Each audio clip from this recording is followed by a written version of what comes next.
Yo, it's your boy Ryan, Northwest Sports Fanatics. Back at you with a new video. Today is Tuesday, April 22nd, 2025, with your boy Ryan and the Northwest Sports Fanatics. Make sure you guys subscribe to the channel.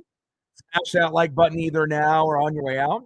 Donate to your boy if you can. Cash App $sign ORIONNWSF or the YouTube Super Chat right here. We got some MLB action this Tuesday afternoon. The Seattle Mariners versus the Boston Red Sox. First pitch is going to be here in roughly 5 minutes. So let's cue up the music, take a look at the thumb, and I will get into the starting lineups. Happy Tuesday, everyone. Let's get it.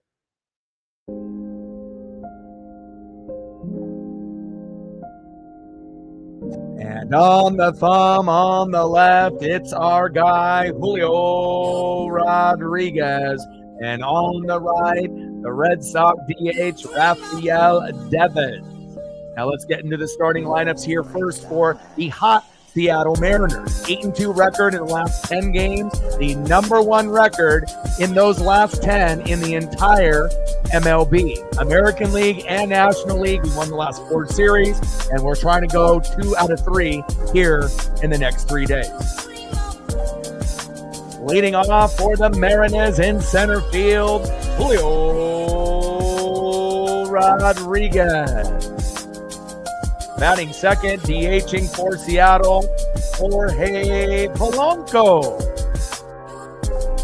Batting third, catching today for Seattle, big dumper, Cal Raleigh, the best catcher in the MLB, period. And he may end up leading the MLB in home runs. Let's fucking go. Batting cleanup, batting fourth, left fielder, Randy Arozarena. Batting fifth, playing right field, Luke Freely. Batting sixth, playing first base, an unsung hero as of late, Rowdy Tellez. Batting seventh, playing second base, it's Demo Dylan Moore. Love seeing you get any kind of award. Player of the week, player of the month. Anytime you get a guy that isn't really well known getting accolades, I love it. Batting eighth, playing third base, Miles Mastrobuoni. Ben Williamson getting a day off. And batting ninth, playing shortstop, J.P. Crawford. And on the mound for the Mariners with a 1-2 record, ERA of 3.43, it's Miller time, Bryce Miller. Let's go, baby. We need a solid 6 innings or it's going to be a long day. Now let's get into the starting lineups for the home Boston Red Sox. Leading off for the Red Sox in left field, Jarren Duran. Batting second, DHing for Boston, Rafael Devers. Batting third from the Astros, third baseman, Alex Bregman. Batting cleanup, batting fourth, shortstop, Trevor Story. Batting fifth, playing right field, Wilyer Abreu. Batting sixth, playing second base, Christian Campbell. Batting seventh, playing first base, Tristan Casas. Batting eighth, catching today for the Red Sox, Carlos Narvaez. And batting ninth, playing center field, Ceddanne Rafaela. And making his first start in 2025, Brian Bayo. Let's go, baby. It's going to be a tough series. It always is. We are at Fenway. Again, we got to win today because obviously we got Emerson Hancock on the mound tomorrow, which will be tough to be able to win. The bats would have to come alive. So, again, this is going to be a must-win game. And then on game number 3, the rubber match, that'll be on Thursday, which I will be doing. We got Brian Wu on the mound. So I feel a little bit more comfortable with Miller and Wu. The Hancock matchup, makes me a little nervous. And again, the only way we're going to win that matchup is if we end up putting up probably 5 runs or more with these first game here and the third game with Woo. It'll be 4 runs, 7 to 10 hits, and that's pretty much what we need to be able to get. 8-2 record in the last 10 games. We are ready to go. Cool Kid in the building. What's good? And again, we'll be shooting for 20 likes within the first hour, 30 to 50 overall, and 100 in the donos on every single stream. Mariah and Bayo leading it off on the mound. And then we got our starting lineup here with Julio Rodriguez in the box. Let's go, J-Rod. We need you to wake up. You've off to a very slow start. You got more home runs at this point than you did last year, but your batting average is much lower. You need to learn how to be patient in the box. Let's go, baby. Let's go, M's. Trident's up.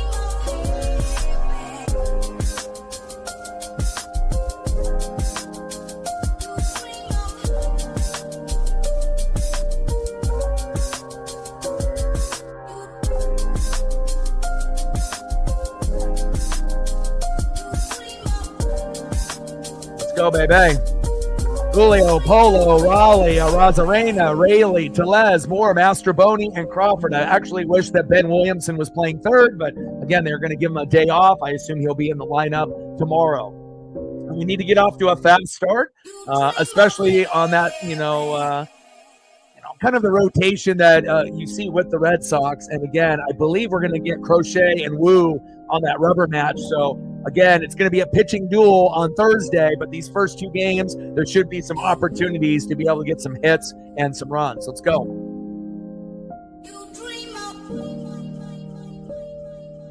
Oh my gosh.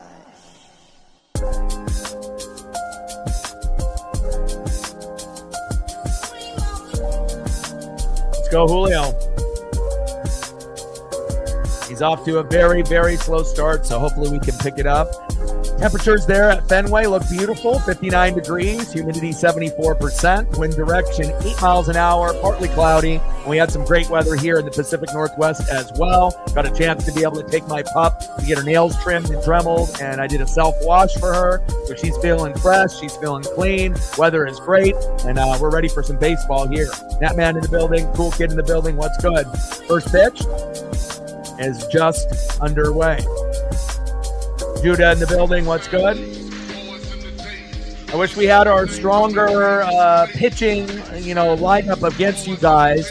Obviously, Miller is probably our 5th best pitcher right now out of 5. Since 4th. If you count Hancock as the 5th. Kirby is normally a starter. Hancock will be on the mound tomorrow, which we are not that confident in. And then when we get our Brian Woo, you guys have Crochet your best. And so that one may end up being a very, very tight game at that point. First pitch is outside.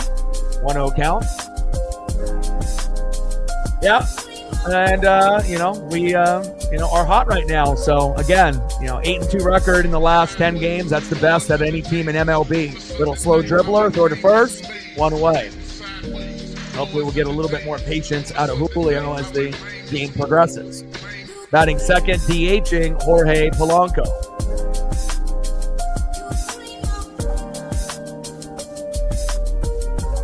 Yeah, I'm up on all that information as well. There we go, baby. Back. See ya. Oh, baby. Let's go. Jorge Polanco saying who? Let's go. 1-0 Mariners. That's what I'm talking about, baby. Again, we have to get off to a fast start against Boston. Again, 13-11, 7-4 at home. And obviously, we've started to pick up the pace after a slow start against a couple of tough teams early, like the Tigers and the Giants specifically. Again, we are rolling right now, but again, based on who we have pitching in these next 3 games, Boston will definitely have the edge to win 2 out of 3. But again, this game, number 1, will be very critical. Whoever wins this will probably end up being the team that wins 2 out of 3. Trident's up, baby. Let's go. MSU in the building. What's good? That's what I'm talking about, baby. Next up is Big Dumper Cal Raleigh. First pitch is low with the slider there, 1-0 count. Pitch is outside with the changeup. 2 balls and no strike. And Cal Raleigh leading the league in homers. The torpedo bat is working. He will be in the All-Star game this year. And when we do the World Baseball Classic, he'll be the starting catcher. And it's about damn time that people start giving some respect to Cal Raleigh. He is the best catcher in the game. Even guys like Jeff Passan, again, an MLB expert, again, there's going to be guys like Will Smith, that are pretty good, but no one's going to be better than Cal defensively or hitting the bombs. He's number 1 in homers since he came into the league in 2022. And again, second place is like 30 homers behind. So he's a guy that can hit 30 to 35 homers. This year, he's pacing for 40 to 50. I don't know if he'll get there. But again, it's a great thing to see. Polo getting it started off. And Cal now in a full count. 3 balls and 2 strikes to Big Dumper. Let's go, baby. And I know a lot of people that are casual watchers still think that Julio is the best player on the team. He's not. If we were going to have 2 guys that actually turned into Hall of Famers, it would be Cal Raleigh and Logan Gilbert, and not Julio Rodriguez, at least not yet. And that pitch is outside, and Cal with a walk. Let's go, baby. Great defensive player, great power as a switch hitter from the left and the right side. We're going to need a big performance here this evening. Let's go. Next up is Randy Arozarena. First pitch, sinker right on the line. 96 miles an hour by Bayo, making his first start. 0-1 count. Let's go, Adams.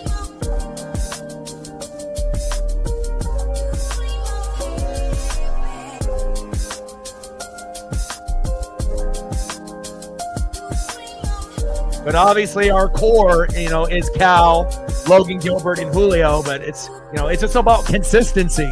That's really what it comes down to. Arozarena, hit by pitch. We'll take that, baby. There we go. Go M's, baby. $2 holla. Stacks. Racks. Jack. Bang, bang. Let me know what you want to do photo-wise, and I got you. It doesn't have to be baseball-related if you want an F1 photo or 2. Next up is Luke Raley, and I like the way that this game is going. Top of the first, Polo homers, 1-0 lead. Bayo making his first start, little rusty. First and second, we got runners on for Luke Raley, and you never know who the unsung hero may be. Before, Rowdy Tellez started to get hot, I was thinking, maybe we need to send him down. We got, a couple guys that we could call up, like Tyler Locklear, who's kind of a Ty France clone, but younger. But Rowdy getting those big homers on Toronto, including that grand salami during WrestleMania night number 1. I ended up doing a 4-hour stream and then another 4-hour stream, and you just never know who can be that guy that no one is expecting to do big things. Luke Raley makes 2 strikes looking, behind in the count 0-2. Come on, Luke. Let's go, baby. But it's great to be able to see Cal at the top, of the leaderboard, tied, I believe, with Tyler Soderstrom from the Athletics. And again, pacing for 40 to 50 homers. And again, there's not very many catchers out there. You got the Will Smith from the Dodgers, who's been great this year. Guys that are traditionally good. Adley Rushman, JT Realmuto, Salvador Perez. But really, when it comes down to being all around, defense, offense, I don't think we really can, make any arguments. Cal is the man, especially being at the top of the leaderboard, which is pretty crazy to think, since we're only, 22 games in, and Cal's got a homer almost every other day. Pretty wild. And homered in the first 3 games with the torpedo bat, then the 4th game, nothing, and then the 5th game, 2 homers, 1 from the left and 1 from the right, and he's got a torpedo bat custom made for the right side on the way. Pitch is low and at the knees. 1 ball and 2 strikes to Luke Raley. Change up low and inside. 2 balls and 2 strikes. Luke Raley fouls that one off. And a 4-seam fastball from Bayo hits Raley. Woo! Let's go, baby. That's what I'm talking about. We're going to try to win 2 out of 3. Let's go. Let's fucking go. Next up, Rowdy Tellez, the Blue Jay killer. Let's go, baby. And a little shocked. I know this is Bayo's first start, but this is not typically who he is. You're normally not seeing Bayo hit a bunch of guys. And we'll take it, baby.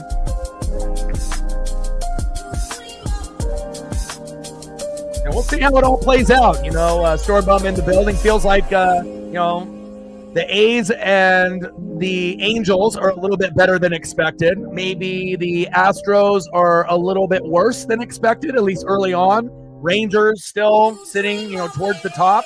And, it kind of feels like we'll see, how many teams are going to be in the mix. And obviously records are very close. But if I had to put money on it, I would assume, it will be the Mariners and the Rangers, in the playoffs. But if injuries happen, to either the Rangers or the Mariners, and someone like Houston could slide up. And I don't think anyone, believes in the Angels or the A's long term. But early on, both teams have been better than I think people expect. First pitch from Bayo to Tellez, fouls it off. 0-1 count. Let's go, baby.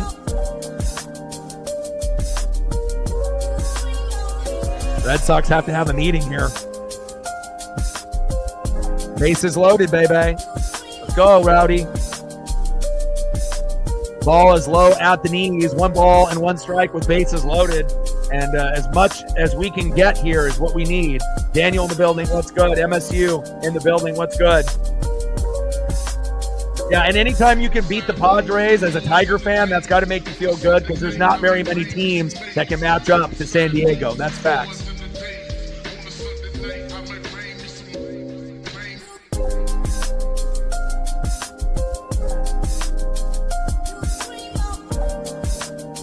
And Rowdy Tellez grounds out to a double play. And again, the inning is over. So at least the damage, we had a similar situation with us, playing against other teams, when you end up getting bases loaded, sometimes even with 0 outs, you hope that you only give up 1 or 2. So with all things considered, with Bayo hitting a couple guys, even though Polo homered, that could have been much worse. We could have ended up being up 2-0, 3-0, 4-0, 5-0. So nice defense there. And a little bit of bad luck for the Mariners, hitting into the double play. But I imagine we're going to get Boston to hit into a double play at least once tonight. And we'll see where it goes. 1-0 Mariners. Sometimes you can't get everything in one inning. And I guess for Judah as well as Britt, they're going to be happy they're only down 1-0 rather than being down 3 or 4-0. Next up on the mound for the Mariners, 1-2 record with an ERA of 3.43, Bryce Miller. Leading off for the Red Sox, left fielder Jarren Duran.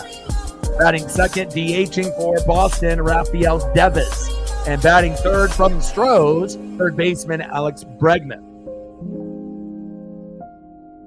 Let's go, baby. Big dumper, baby. Let's go. Stay hot with that torpedo bat.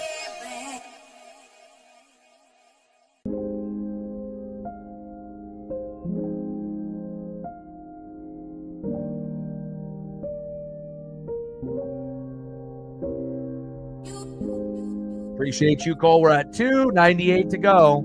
Let's go, baby. Oh my gosh.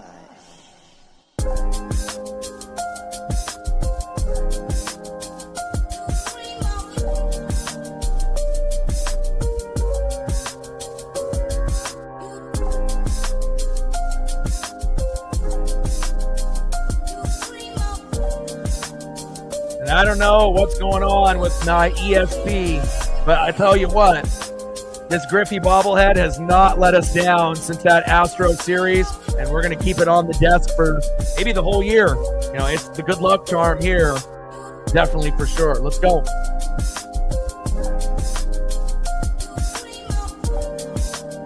Yeah, well, you knew at some point the Braves are going to start to get a little healthy. Things will get better when Ronald Acuna is back in the lineup. But again, everything, started to kind of fall apart right when Jurickson Profar got busted for PEDs, and that was a piece that you were really relying on. And Jared Kelenic from the Mariners hasn't really panned out. A lot of guys have been struggling, and again with a team that has that much talent, it's like kind of like the Astros and the Stormbone last year.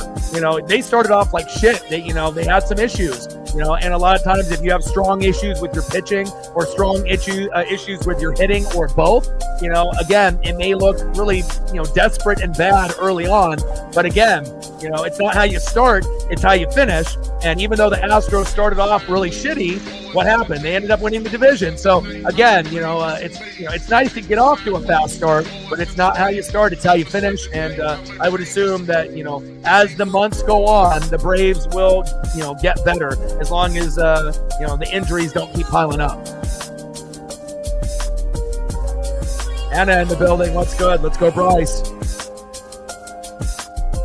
2 balls and 1 strike from Miller to Durant. Let's go. Like, sub, donate, comment, share. If you haven't smashed that like button yet, please do. We're shooting for 20 likes within the first hour and a half, 30 to 50 overall, and 100 in the donos on every single stream. Ball is in play. And that is a triple to right. Wow.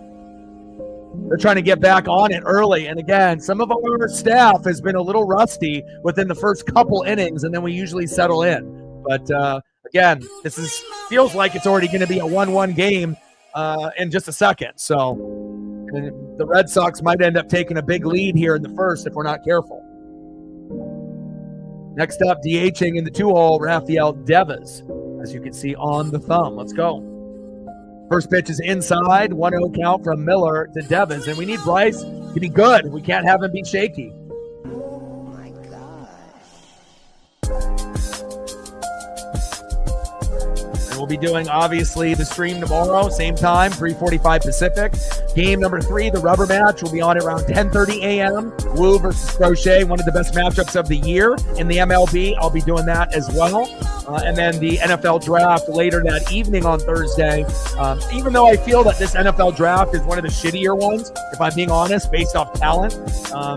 There's a few guys that are going to be, home run threats right away, so to speak. But again, I feel overall it kind of feels like a lackluster draft. There's going to be some good quality in rounds 2 through 4. But that bounces all the way to the wall. Man, Durant's got some fucking speed there off this replay. Takes a strike swinging, high, and in the zone. 1 ball and 1 strike.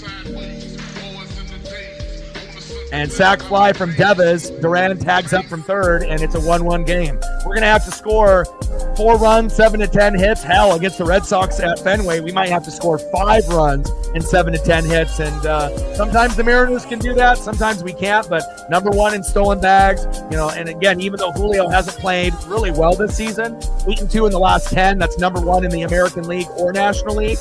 We have to be able to stop the bleeding here. Next up, the former Spro, third baseman Alex Bregman. Pitch right down the middle, strike looking with a 4-seam fastball, 0-1 count. Come on, Bryce, settle in.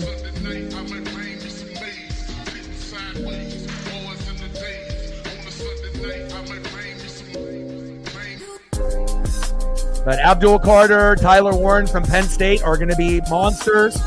Travis Hunter playing corner and wide receiver, a monster. Ashton Genty, a monster. But other than those 4, I don't really, I don't got too much confidence in a lot of the others. Bregman grounded out to the shortstop. We finally get another out, 2 away. Thank God. Next up for the Sox, shortstop Trevor Story. First pitch way outside on a 4-seam fastball, 95 miles an hour by Bayo, 1-0 count. Nah. Bryce Miller. Come on, Bryce. Settle in. So far, a shaky start for Bayo and Miller. Come on, Ems.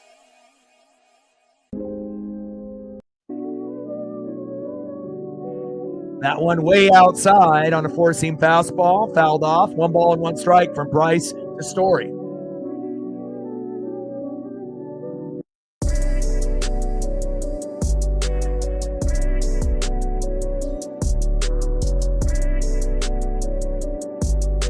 Come on, Miller, settle in. Bottom of the first, 2 outs, 1-1 game. Polo with a homer, Duran with a triple, Devers with a sack, and then we're right there already.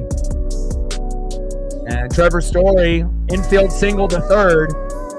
Not the greatest start here for Bryce Miller. Come on, baby, it's Miller time. Wake up. Nice single there from Trevor Story. Next up for the Red Sox, right fielder Wilyer Abreu. And if you haven't smashed that like button yet, please do. If one of the mods that's in the room can help your boy out and keep up with the donos and the likes. I would be gratefully appreciative. Let's go. And the faster we can get to 20 likes, the faster we can hit that algorithm. Looks like half of the people in the room have done it. We're at 9. We need, now we're at 11. We need 9 more to 20. Let's get there.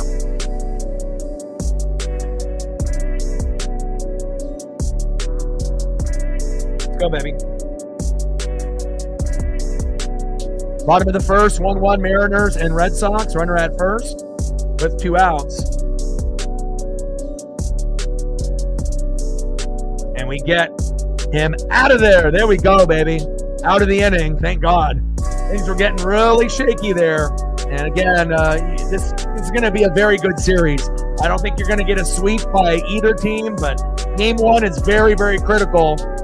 And again, it definitely favors the Red Sox based on who we have pitching. We're going to have Miller. We're going to have Hancock tomorrow, which isn't good. And then we have Wu, who we feel great about, but then it's Crochet on the other side. So obviously, most people would lean towards Crochet, not only, on the road, but probably at home. So let's see who's up next here in the top of the second for the Seattle Mariners. Next up for the Mariners, second baseman, Dylan Moore. And anytime you can get player of the week, 3 homers, 3 stolen bags, player of the week, player of the month, those are big awards, especially when you're not a big name guy. Nice job, Demo. Batting second in the 8-hole, filling in for Ben Williamson, Miles Mastroboni, the former Cub. And batting third in the 9-hole, shortstop J.P. Crawford. And if we're going to win this series, 2 games out of 3, we're going to need production at the bottom end of the lineup, 100%. Demo, Mastroboni, or Ben Williamson and J.P. Crawford.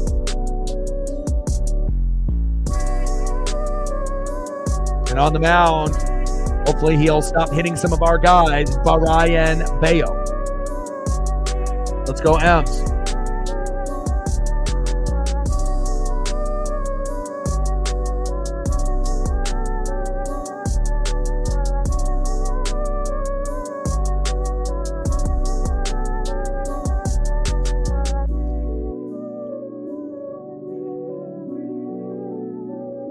Let's go, Demo. We need you, baby.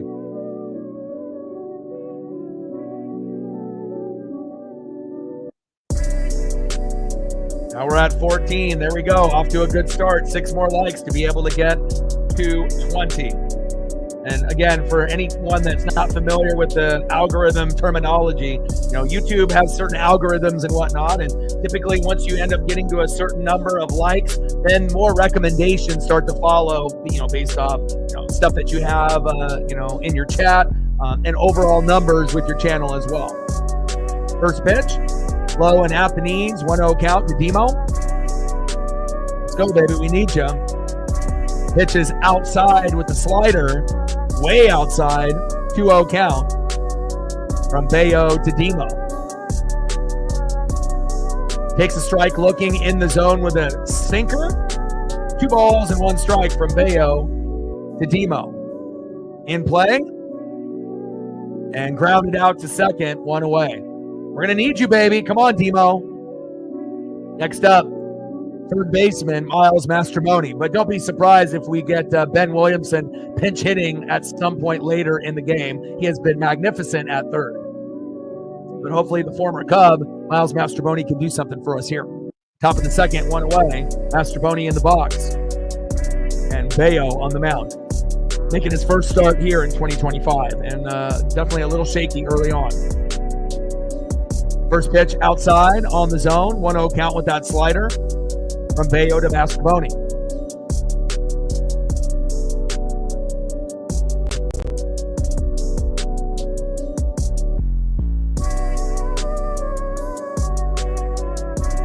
Four more likes at 20. I like it, baby. Let's go. Takes a strike looking there. Mastroboni, 1 ball and 1 strike. Slider fouled off. 1 ball and 2 strikes from Bayo to Mastroboni. Come on, baby. And one of my favorite hosts on planet Earth, Mike Rowe, who you might have seen shows like Dirty Jobs and Returning the Favor. Obviously, Returning the Favor is owned by Zuckerberg and Facebook, so he's coming out with his own version of the show. So if you are a fan of Mike Rowe, it'll be on his YouTube channel on my birthday, May 2nd. Following different stories of good people doing good deeds and good things in this world. I highly recommend. It's not going to have a lot of the big production and the money behind it, but I think it's going to be, one of those things that a lot of us need to be able to see, especially in 2025, where, people are really trying to separate us. Even though social media has brought a lot of us together, it definitely feels like, we're more separated than ever. 2 away. Next up is J.P. Crawford. Come on, JP. First pitch in play with a single, baby. There we go. JP got the memo. I like that, baby. Nice single. Next up, Julio Rodriguez. 0 for 1. Please don't get out, in your 3 at-bats with like 3 pitches. I know you love swinging at the first pitch because you think it's going to be a strike, but pitchers have already watched tape on you, and they know they can throw garbage, and you're going to swing no matter what. 90% of the time at that first pitch. And then you typically foul off the second pitch, which is down the middle, and then you get into 0-2 count, and you typically strike out or ground out or pop up, and it's a wasted at-bat. And I hope Julio will learn at some point or another just to be patient in the box. If he does learn that, one single skill, he can turn himself into a perennial all-star and Hall of Famer possibly one day. But if he doesn't, he's just going to be known as just a good player for the Mariners. Julio grounded out, and the second pitch to the shortstop, and that's the end of the inning. I don't know if I've ever gotten so frustrated on a guy that has so much talent that just wasted, by getting out within the first 3 pitches, and a lot of times getting out in the first pitch or the second pitch. You can't win games, and you're not helping the team when you're trying to go for moonshots all the time, or you're trying to be overly aggressive. And another guy that refuses to use the torpedo bat. It's working for Cal. It's working for Randy. Maybe you should have a little bit less ego and maybe try the torpedo bat and maybe work a little bit harder with Edgar Martinez, Ichiro, and maybe watch film. Maybe dedicate yourself to the game instead of just being this happy-go-lucky player. Because at some point, you're going to be a depressed dog. And again, it's not like they're going to send you down to AAA. But again, if we want to make the playoffs, we need Julio to be good. We can't have him be like the 5th best player, out of 9. We need him to be top 3, especially with Polo and Cal rolling. Come on, baby. Learn, baby. All right, let's go to the bottom of the second inning. We're still knotted up at 1. Miller on the mound, and we'll see who's up here for the Red Sox. And you got to make sure that you're calling out, players that, are not doing their job, right? You just can't give a guy a free pass because he's popular. Next up, right fielder Wilyer Abreu. Batting second baseman Christian Campbell, and batting third in the 7-hole, first baseman Tristan Casas.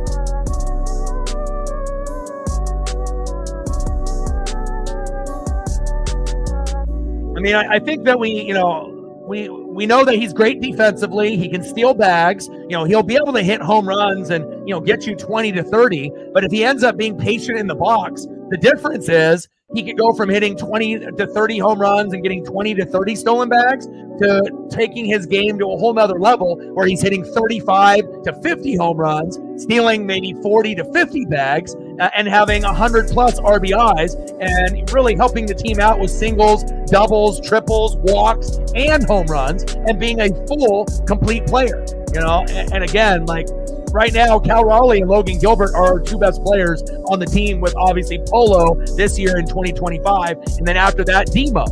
So it's like, right now you might be like the 5th or 6th best guy, but again, it's not like he has many, many faults. It's just, figuring out how to be more patient in the box. And if he can do that, then he'll be able to elevate himself, to being a top 3 player. And, we'll see where it goes because we're going to need him. First pitch fouled off from Miller to Abreu, 0-1 count. Thank you, Captain. If you can keep up with that, I appreciate you. I still love them as well. I still got jerseys. I still got autographed rookie cards. I'm still invested, but again, it's pretty simple to see right now. Cal and Logan are the cornerstones of this team. And again, we want Julio to join that group. Timo and Polo have been fantastic for us, and as well as of late, Rowdy Tellez. So we'll take that. Pitches inside, 1 ball and 1 strike. From Miller to Abreu. Takes a strike looking, 1 ball and 2 strikes from Miller to Wilyer Abreu. Come on, baby. Find a way. Splitter. Way outside. 2 balls and 2 strikes from Willer to Abreu. Let's go, baby. It needs to be Miller time. We need that electricity. Let's go.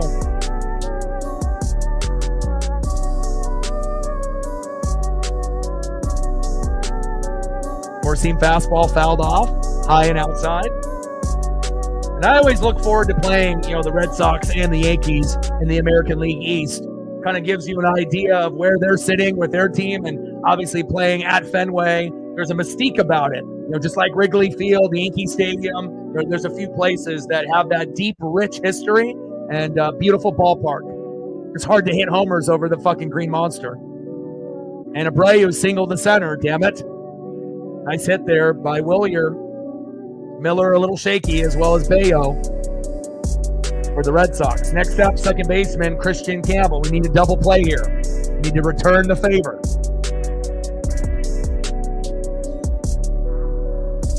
And if you're a Star Wars fan, Andor Season 2 drops tonight, which I will be watching after I take a long walk with Paisley after this game is over. Look, the previews, it looks fantastic.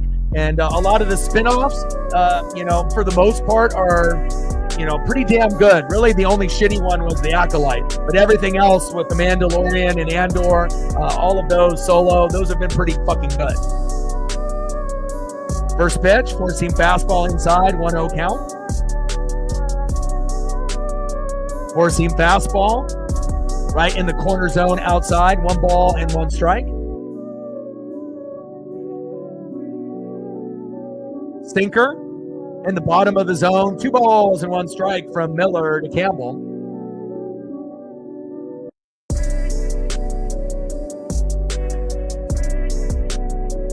Julio with that bobble. Come on, Julio, get focused, my guy. The last thing that we need is your defense to fucking fall apart, too.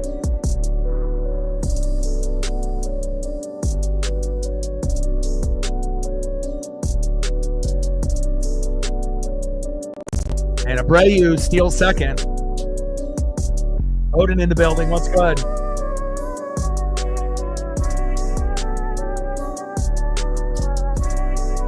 And appreciate you and Reefer for helping out during the WrestleMania stream.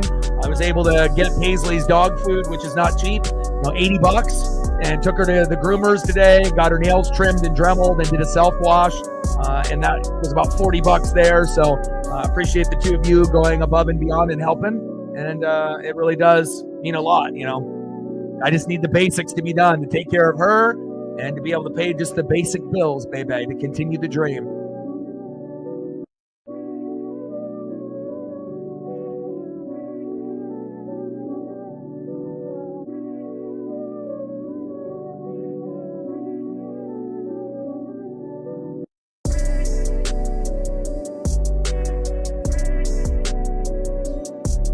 Four-seam fastball fouled off. Still 2 balls and 2 strikes. Monday Night Raw was spicy, as ever. One of the best Monday Night Raws after WrestleMania. And a strike swinging. Got him. There we go. That's the first K of the night for our guy, Bryce Miller, baby. It's Miller time. Let's go.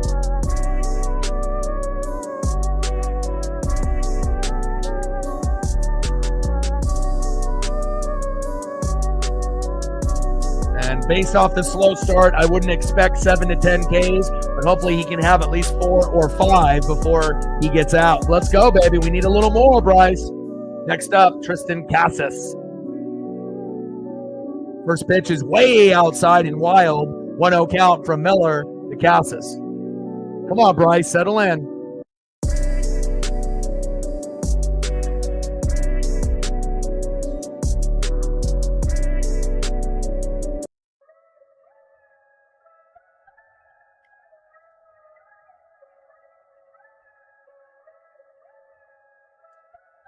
No, but seeing the whole thing with The Rock and Pat McAfee and everything, interesting. Sometimes you can't really tell when Dwayne Johnson is being real or if he's playing a role, based on what he said, like, they tried to get the sales boosted for, a PLE, and, it makes you kind of wonder, are we just getting rock whenever he wants to show up, or when they ask him for a favor to get the ratings up, and whatnot. We'll kind of wait and see. But I do like the idea of Paul Heyman, having Seth Rollins and Braun Breaker as this new faction. And again, it's kind of like evolution, and we might end up getting a fourth guy. I've heard some interesting theories, like Austin Theory or Drew McIntyre would be great to add to the faction. He fits the persona. I don't think Austin Theory really does, and there's a few other guys. But we'll kind of wait and see how it all plays out. 1-2 pitch in play, and Casas grounds out to second. There we go, 2 away.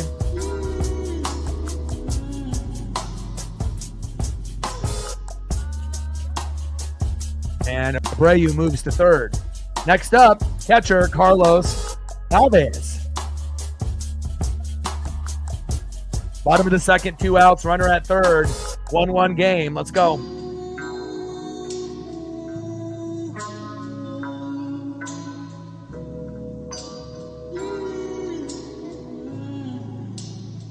Come on, Ems. First pitch way outside. 1-0 count from Miller to Narvaez.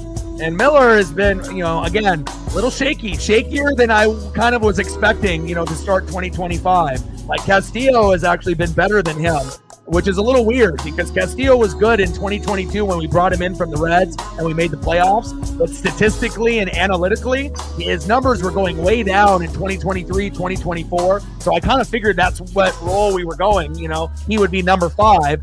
But obviously when Kirby got hurt, we had to bring up Hancock and, kind of go through Luis F. Castillo and figure out who we're going to have there. But Kirby's going to be on the way back shortly. 1 ball and 2 strikes from Miller to Narvaez. So obviously Hancock's the worst, then Miller's the 4, and then Castillo's the 3. Wu is the 2 for now, and then obviously Gilbert the 1. But once Kirby gets back in the mix, he should definitely be the number 2, and then Wu will be 3, Castillo 4, Miller 5. But at some point, I would assume Castillo and Miller will catch up to Wu, and maybe those guys will catch up to Kirby, Gilbert, and Wu at the top, but we'll have to wait and see. Pitch is high and out of the zone. 2 balls and 2 strikes from Miller to Narvaez. Bottom of the second, 1-1 game. It's going to be competitive here. Let me tell you, pitch is low and at the knees by Bryce. Count now is full. 3 balls and 2 strikes. Like, sub, donate, comment, share. Looks like we got to our number 22. There we go. Let's try to get to 30 before we get to an hour and a half in. Chop foul.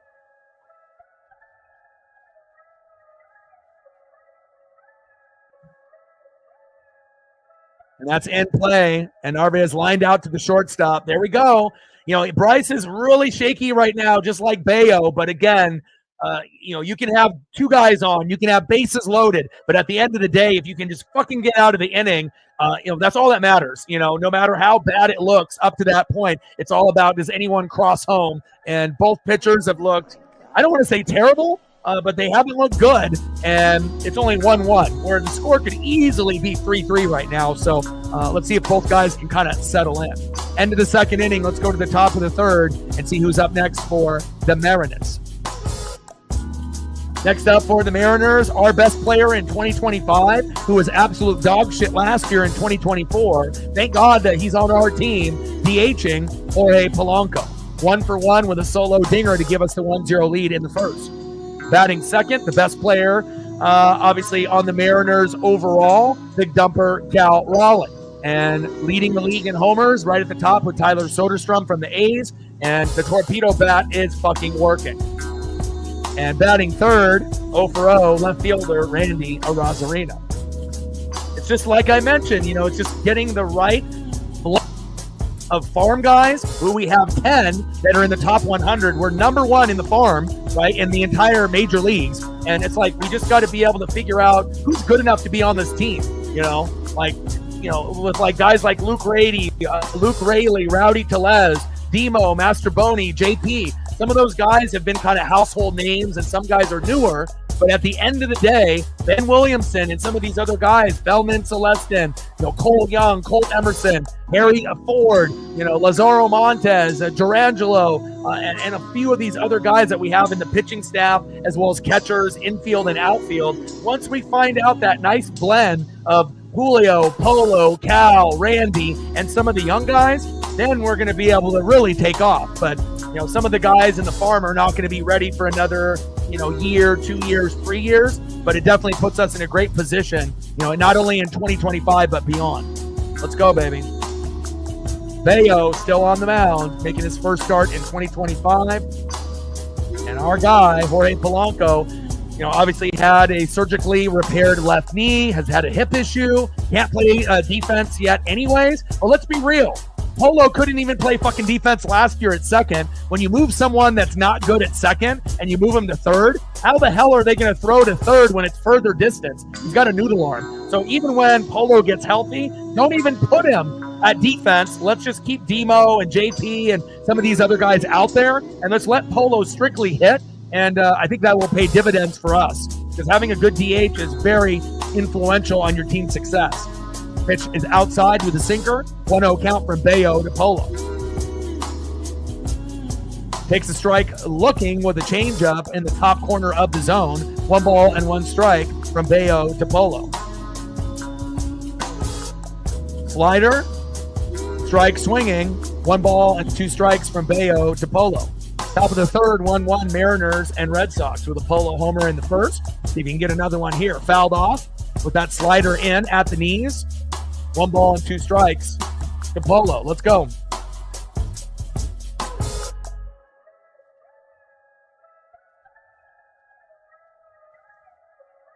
Four-seam fastball, high and outside.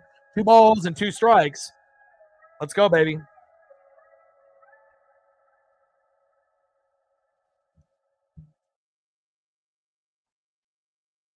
Let's go, Ems. Top of the third, we're knotted up at 1. We have to win this game because we got Emerson Hancock tomorrow. And again, we're going to have to put up probably 5, 6, 7 runs to win that game. Polo struck out swinging. Nice pitch by Bayo there. 1 away. And then the third game, the rubber match, at like Thursday at like 10:30 in the morning, we got Brian Wu, but we're going against their best in Crochet, who might be a Cy Young candidate this year. So that's going to be a tough one too, where it might be low scoring and it might end up being like a 2-1 game or a 3-2 game. So this is going to be very critical in winning this game. Because again, whoever wins this is going to have a good chance to win 2 out of 3. And if the Red Sox win this one and win tomorrow, they may sweep us. So we have to stay firm and stay pat and find a way. First pitch is low and outside. 0-1 count with the changeup from Bayo to big dumper Cal Raleigh. Best catcher in baseball. And I'm happy to see him progress. Batting average is getting up there too. And going from 200 to 220 using the torpedo bat, he should be able to get his batting average to 240 to 270. And if he really gets hot, might be able to get it to 270 to 300. And then there won't be, anybody bitching and moaning, because that's really the only thing Cal needs to improve is batting average. But everything else he's an elite at. Leadership, offense, defense, clutch hitting, home run hitting. And out of all the catchers since 2022, second place in homers at catchers is like 30 homers behind him. So he's in a class of his own. Facts. Pitches outside. 2 balls and 2 strikes from Bayo to big dumper. Come on, Cal. We need you, baby. Top of the third with 1 out. We're knotted up at 1. We need that magic.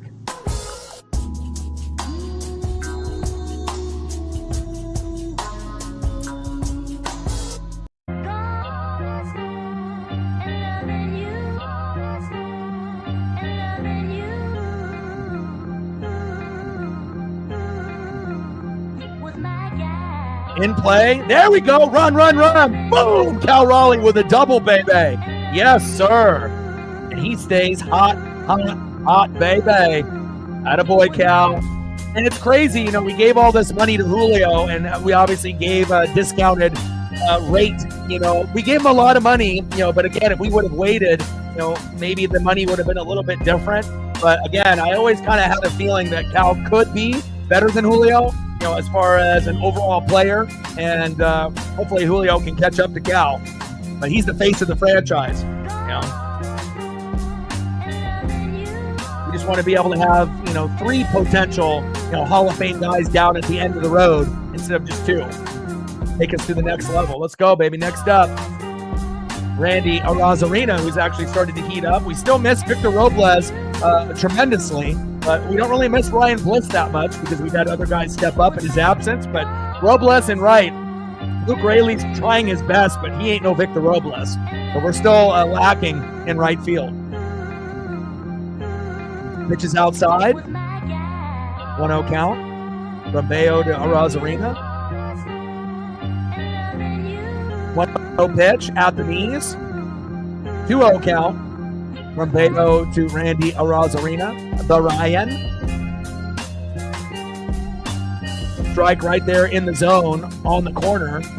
2 balls and 1 strike from Bayo to Randy Arozarena. See if we can get an RBI here. Come on, baby. In play. And grounded out. Cal goes to third. Let's go. It's not over yet. Find a way to manufacture something here. Next up, right fielder, Luke Raley. Let's go, Luke. I mean, hell, if Rowdy Tellez can come out of nowhere and hit homers, obviously you can do it too. Let's go, Nuke. We need you. Reflect in the building. What's good?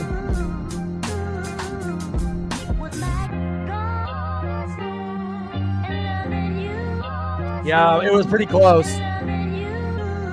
First pitch low and at the knees. But Polo hitting a homer to start us off is great. And again, Cal getting a double early on. So, again, we're going to need 4 runs, 7 to 10 hits. But when you play at Fenway, sometimes you need more. Sometimes you need 5 and 7 to 10, and maybe closer to that 10 number than 7. And again, tomorrow we got Emerson Hancock, even though their pitcher doesn't have a win yet. So that one, we might need 5, 6 runs to win that one. It could get ugly. And then the game that we feel probably confident about with Brian Wu on the mound, you got Crochet on the other side who's better than Wu. So it's like a 1 going against a 3 or a 2 in Wu. So now that one will be low scoring, you would assume, maybe a 2-1, 3-2 kind of game. And so, we have to find a way to win this game. And then if we can win this, we'll see what happens tomorrow. And then obviously that big matchup will be the rubber match. Obviously that I'll be doing all 3 games.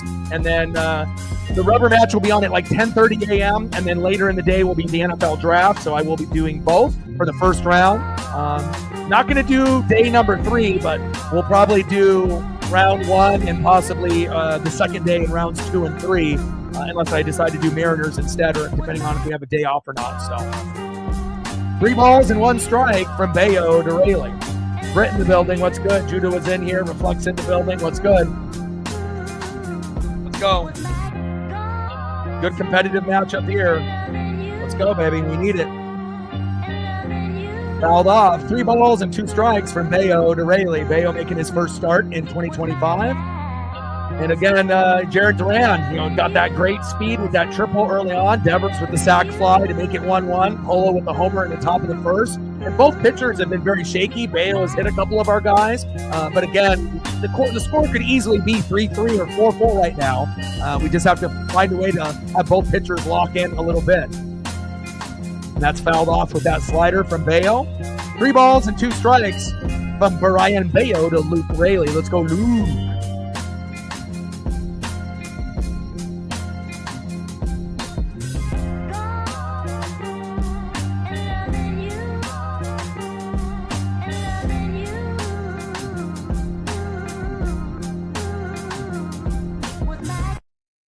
And he is out of there.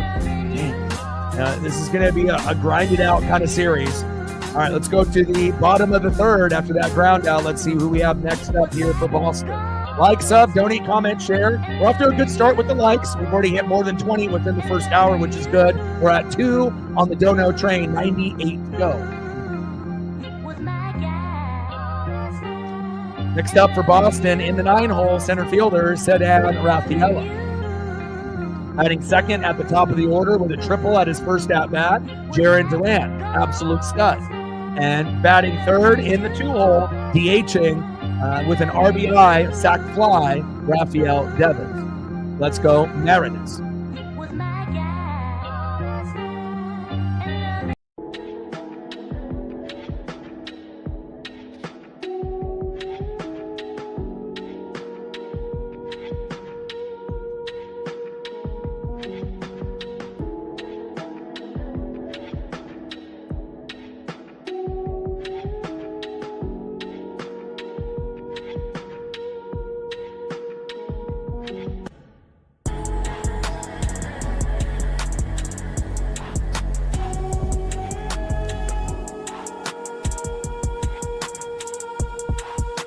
Interesting. So they were going to do Wyatt 6 in Judgment Day, huh? That kind of fell through with the injuries and whatnot. I mean, I'm working here, so I can't really take too long to look at what you sent me. But I definitely will be able to take a look longer, once the game is over and whatnot. So very interesting. But I love that, Seth and Braun are working with Paul Heyman, and it's going to be very interesting to see where the feuds go. But they better not, all the rumors of adding like Austin Theory seem ridiculous to me. Like, it's pretty clear if you were going to add a fourth guy, it should be Drew McIntyre, nobody else. If you really want to create that evolution type of vibe, when they ended up having Triple H and Randy Orton and, had that squad. And Rafaela, right out of the gates with a single into right field. Man, he's making it look easy out there. All right, Sedan, I see you. Next up, left fielder, Jarren Duran.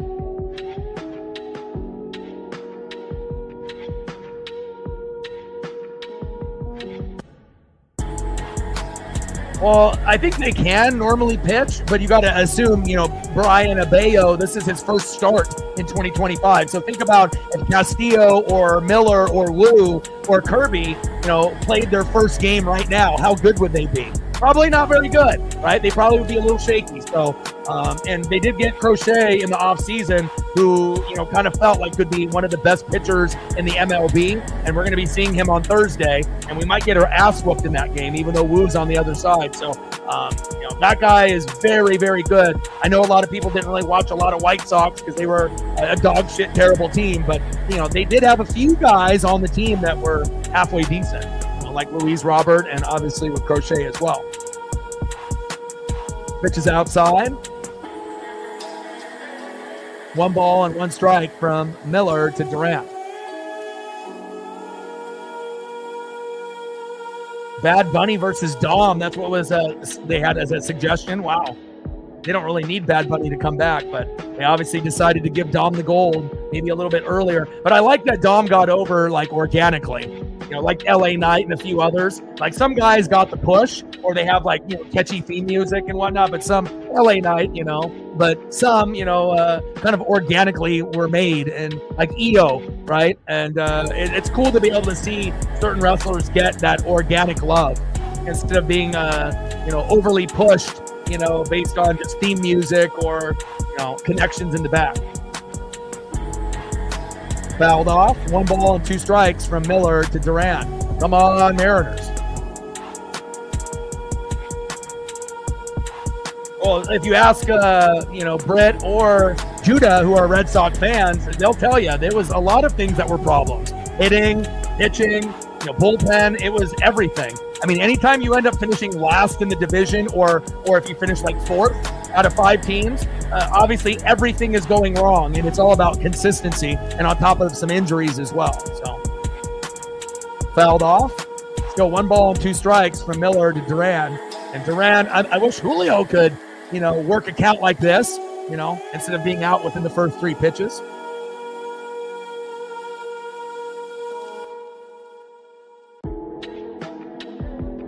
But pitching definitely, was probably the main, problem. They actually have some really solid hitters on the team.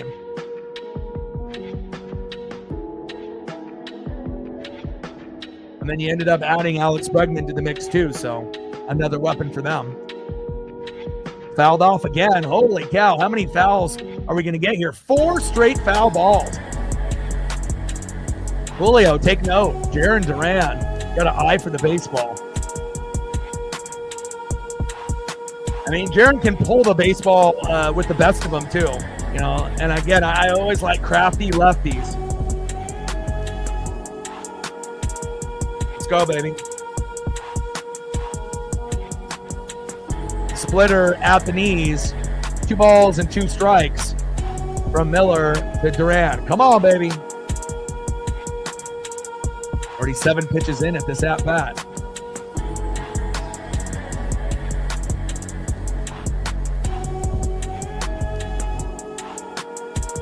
Also, too, not everyone's pitching staff is going to look like the Mariners or like the Dodgers. some teams are going to struggle. Got him. There we go.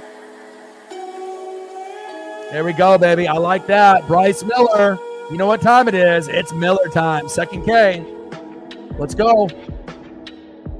Next up, DHing Rafael Devers. 2 Ks for Miller, 2 Ks for Bayo. First pitch inside, 1-0 count. On a 4-seam fastball. Miller to Devers. Come on, Bryce.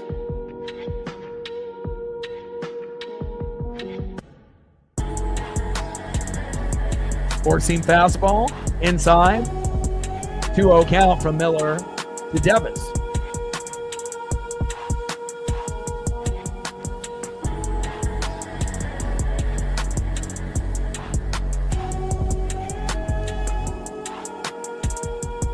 Shedeur Sanders goes top 5, 0% chance on planet Earth. And if someone picks him and trades up, they're stupid.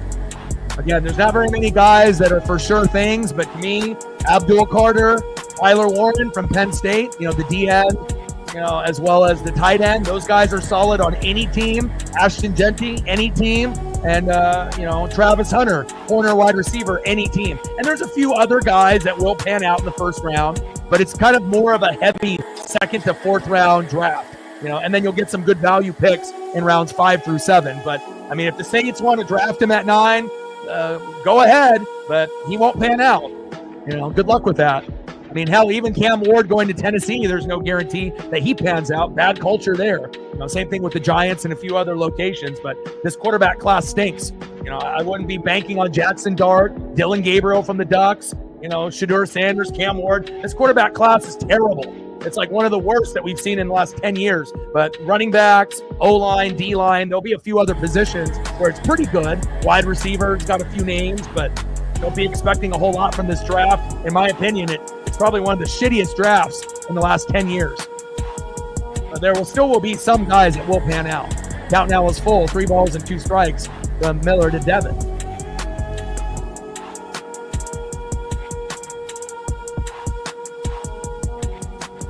And it's a walk. Damn it. I got Paisley with her nails trimmed and body washed with the Dremel. She smells good. She feels good. Next up is Alex Bregman. 0 for 1. Runners at first and second with 1 out. We need a double play here. AL leaders in walks. Devins with 19, number 1. Randy Arozarena, number 2, with 16. Lay down, Paisley. Paisley, lay down. Can't lay there.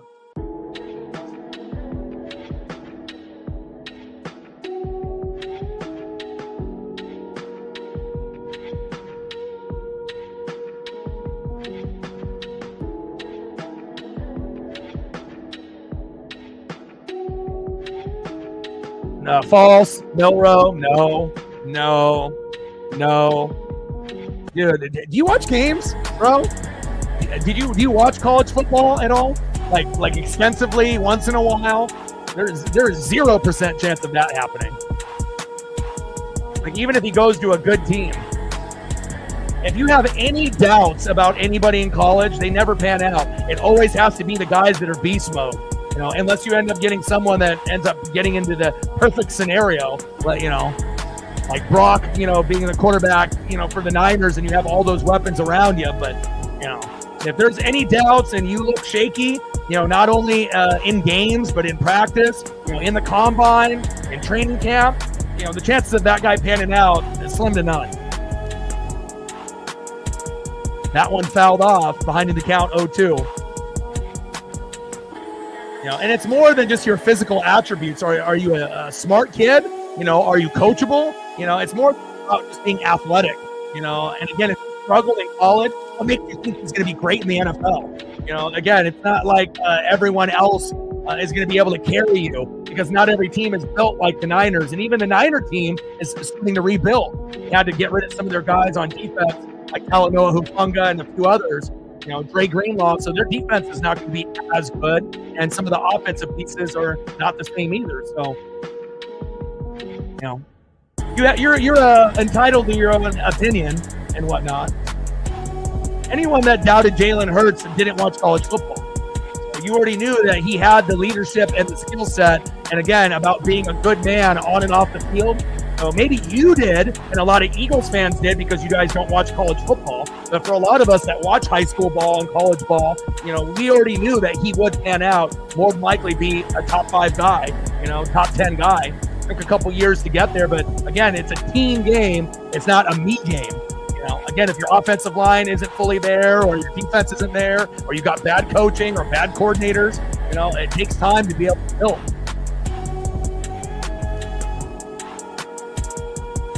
Oh, shit. And that's going to go to the wall. That's going to bring him home. 2-1 Red Sox. RBI double by Bregman. Come on, Bryce. Next up, shortstop, Trevor Story.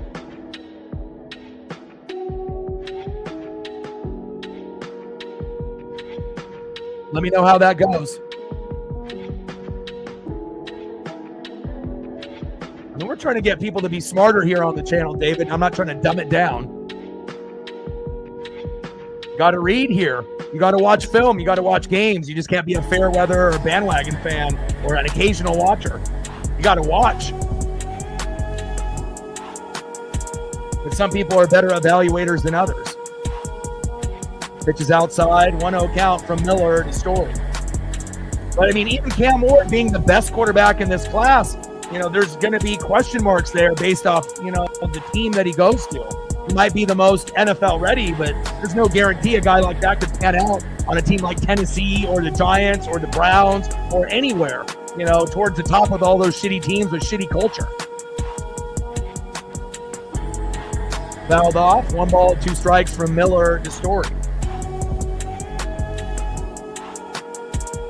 I honestly have no faith in any of the quarterbacks in this draft based on the teams that they're slated to go to. Not even one.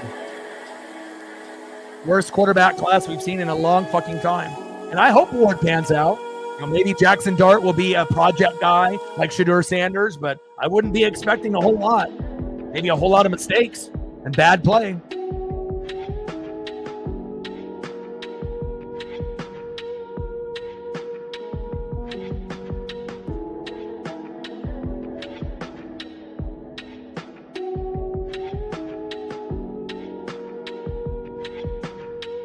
A lot of times it's more than just physical skill set. It's about who you are. Are you intelligent? Do you work well with others? Are you coachable? Are you actually a good person on and off the field? What's your relationship with your family and your teammates? Instead of just being a physical god, because a lot of guys that are, really good physically, they end up getting in trouble off the field, or they end up being selfish players like George Pickens, where you actually have a great talent, but he may never mature, or we may never see him fully develop. Got him. There we go.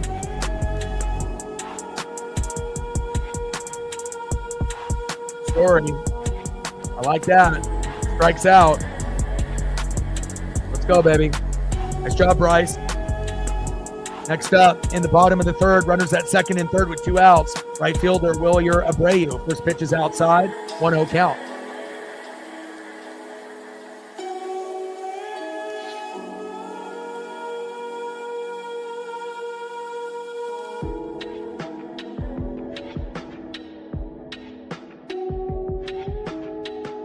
Yeah, Thursday will be fun. We'll be doing Mariners in the morning, and we'll do the draft later that evening.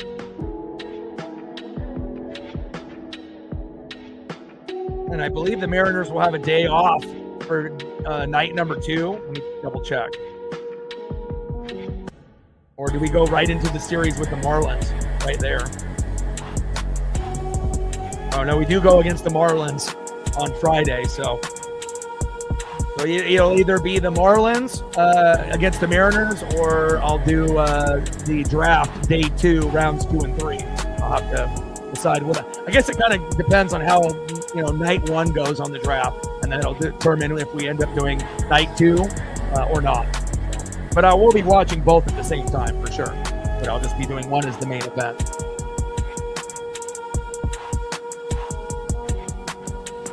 Popped up. And Rayleigh has to make a running catch, diving! Superman! saving Bryce Miller and saving 2 runs. That a boy, Luke Raley. Hell yeah. Wow. We got really lucky there. It could have been 4-1 Red Sox, and that might have been the end of us right there. Great effort.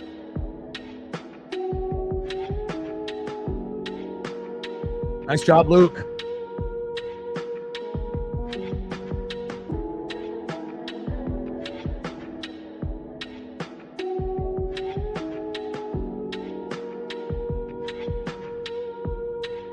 That's one thing about Luke Raley. He might have some struggles, with hitting and maybe once in a while with defense, but he always runs hard to first, and he really plays hard at any position that he's at. I like effort, guys. Next up, 0 for 1, the Canadian killer, first baseman, Rowdy Tellez. Batting second in the 7 hole, 0 for 1, second baseman, Demo Dylan Moore. And batting third in the 8 hole, 0 for 1 with a K, third baseman Miles Mastroboni. Was hoping that this would be Ben Williamson, but they gave him the day off. And hopefully we get Ben tomorrow because he's the better player at third. Fact. Let's go Mariners. Let's go, baby.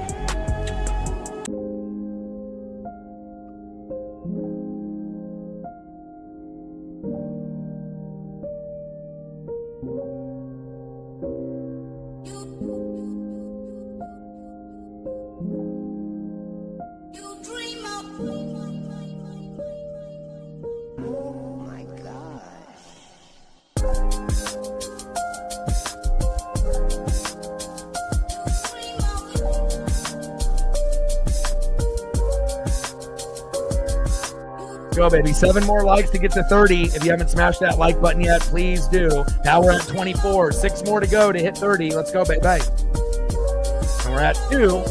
98 to go.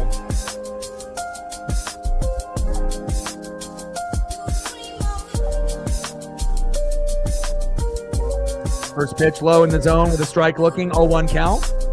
Slider, sinker, change, and 4-seam for Brian Bayo, but typically leans towards that slider and sinker based off those percentages. That's 70% of his pitches there. Pitches outside, 1 ball and 1 strike from Bayo to Tellez. And I don't think we anticipated Rowdy to, be really shitty at under 100 and like 1 homer and then to light up, because I was thinking, man, Tyler Locklear, would be a Ty France clone. And if Rowdy doesn't get that batting average up or starts producing, we may need to, make a switch. But Rowdy definitely was kind of one of the unsung heroes there against the Blue Jays in Toronto, with a solo dinger in a game that we lost, but a big grand salami with the mustard and rye bread that helped us win. And that was amazing.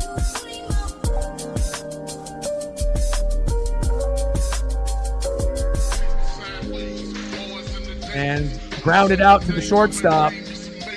1 away.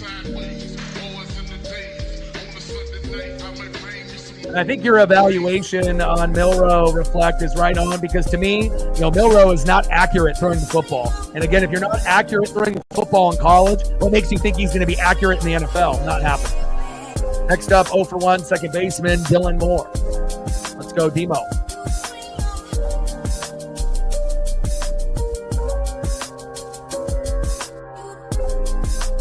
Oh, really? I can give you a link if you want to watch the game. Free. It's the best price.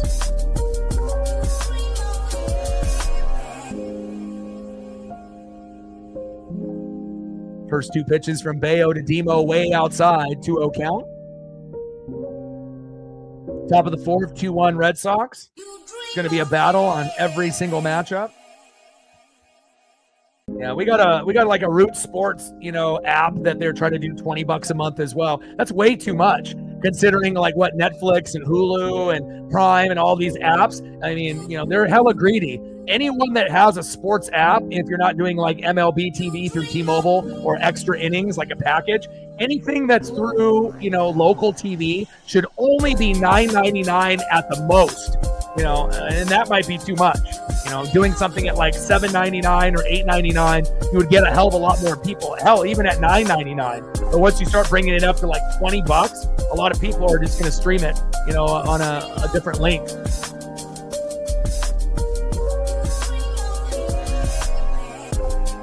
Yeah, like I have an MLB TV package through T-Mobile, right? But I can't watch any of the Mariner games on it. Like I can watch everyone but them. What's the point of having it then? You know? 2 balls and 2 strikes from Bayo to Demo. It's all about money. It's really what it comes down to. It's just money, money, money. They're just trying to get more money out of our pockets. You know, the economy is fucking shitty, and you know, everyone is just trying to get, you know, their hands on our pockets. In play, and grounded out to the shortstop, 2 away.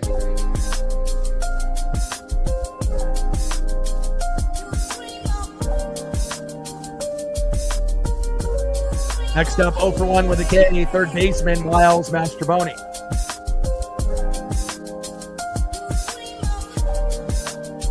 Yeah, and again, you know, like I said, Abdul Carter will be a beast, 100%. Tyler Warren will be like a Laporta, Brock Bowers, he'll be a beast. Travis Hunter, playing corner and wide receiver, will be a beast. He might get hurt. That wouldn't shock me in the first year, you know, getting some type of injury like ACL or something, or a hammy, you know, have some kind of minor or major injury. And then Ashton Genty, you know, will pan out. You know, again, no matter what team he goes to, obviously if he's got a team that's got a better O-line, that'll be better for him. But I'm really hoping that Genty goes to the Raiders because I want to be able to see Chip Kelly and Pete Carroll succeed for that particular roster.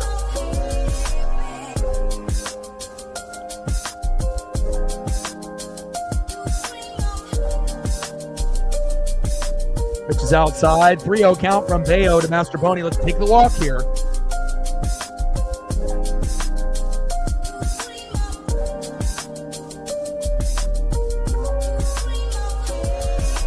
And unfortunately, you know, I feel like with some teams as well, you know, they know what they're doing. It's right down the middle for a strike, 3 balls and 1 strike from Bayo to Mastrobuoni. You know, but it really comes down to greed and money. You know, and it also shows you, like when you see certain organizations, you know, that like the Kraken, you know, they just got a new coach and they fired him after 1 year. You know, it's like it's really hard to be able to back a team when, you know, you have no patience and you fire a guy after a year. Why not give a guy at least 2 years, you know, to see if they can get it done? But it seems like the Kraken are going backwards instead of going forwards, but that's how it goes. And they're looking at Bayo now. Training staff is coming out there to look at him. And he's got something, a little tweak in that leg. Next up is J.P. Crawford. Hopefully Bayo's okay. He's limping a little bit there. Training staff is looking at him because this is his first start in 2025. So anything that looks like somewhat of an injury, they're going to pull him. You know, you're looking long term.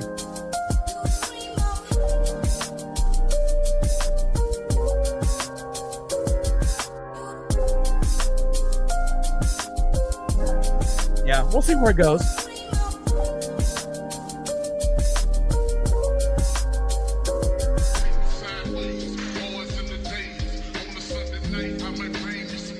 I'll agree, blocking could be better. But again, vision is something that you can't teach.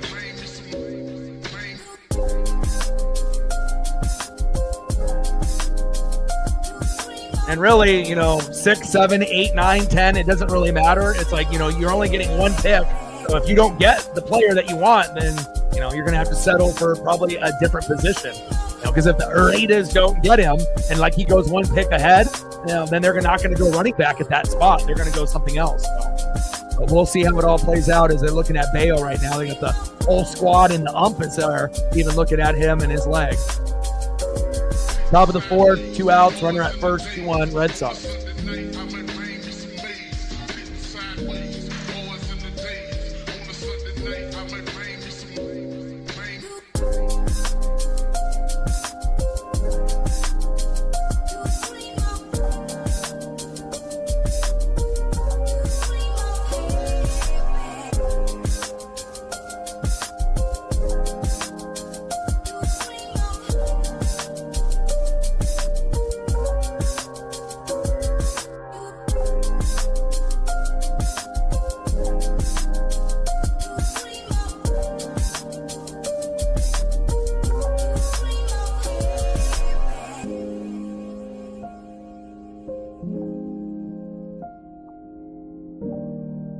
Graham would be very good for them too.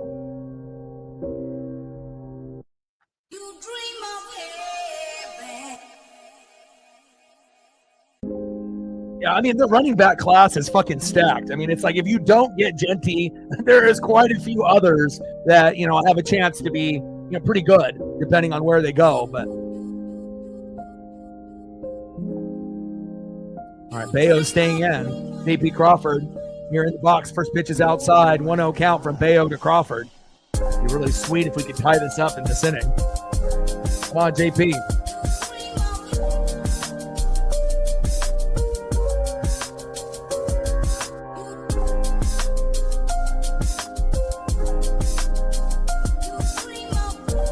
Fouled that one off, low and away. 1 ball and 1 strike from JP from Bayo.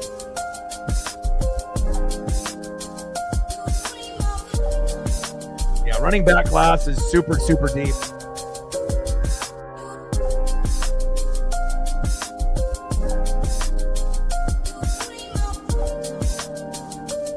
Top of the 4th, 2 outs. Runner at first.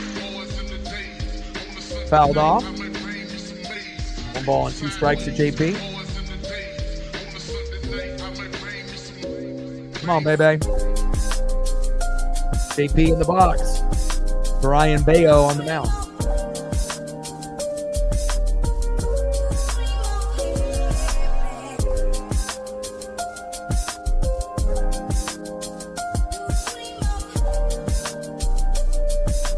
Top of the 4th. Runner at first with 2 out. 1-2 pitch. Mastroboni. Fuck. Out at second. No. Narvaez with the throw, but are they gonna challenge or no? And Mastroboni thrown out. Fuck, man. We need to not get thrown out at second.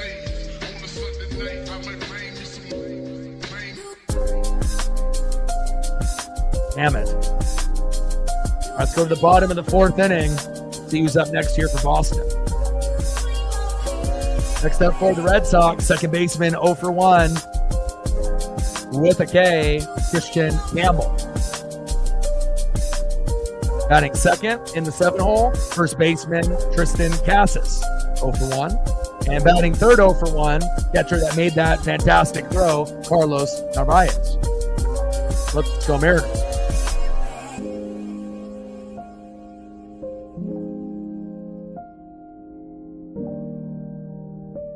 I know what we need. Not Luke Rayleigh.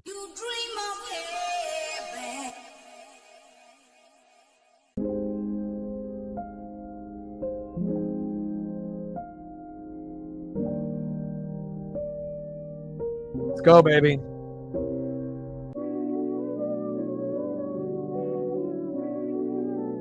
We need that electricity. Let's go. We haven't lost too many games with this. Let's go, Griffey. We need all the good luck charms that we can get.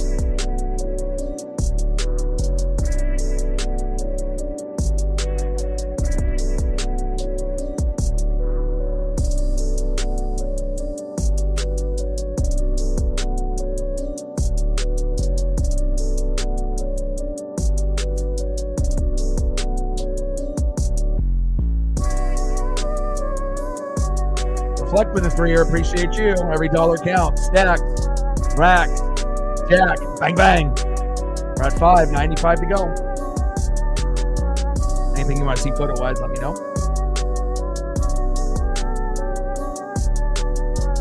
And so far, Bryce Miller, 3 innings pitched, 4 hits, 2 earned runs, 1 walk, 3 Ks. And then for Brian Bayo, his numbers are 4 innings pitched, 3 hits, 1 earned run, 2 walks, and 2 Ks. So both guys a little shaky, but we'll see how it all pans out here. But the magic number still is going to be 4 runs, 7 to 10 hits. And if we get to that number, we're going to have a chance. But if we end up hitting only 1 to 3 runs and we're under 7 hits, the chance of us winning any of these 3 games against Boston is going to be slim to none. So got to find a way. First pitch. Check swing, but in the zone on the corner for a strike. 0-1 count. Christian Campbell batting .312, 3 homers. Having a good start to his season here in 2025. Fouled that one off. Finding the count 0-2. I'd like to 30. Appreciate you, Captain.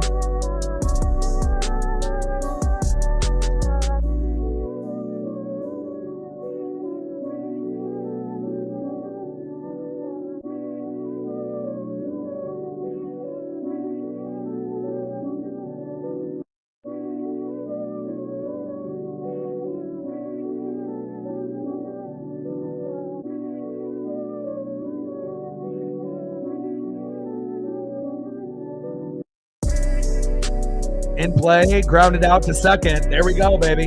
One away. Demo takes care of that for Tellez. One away. Next up, first baseman Tristan Casas.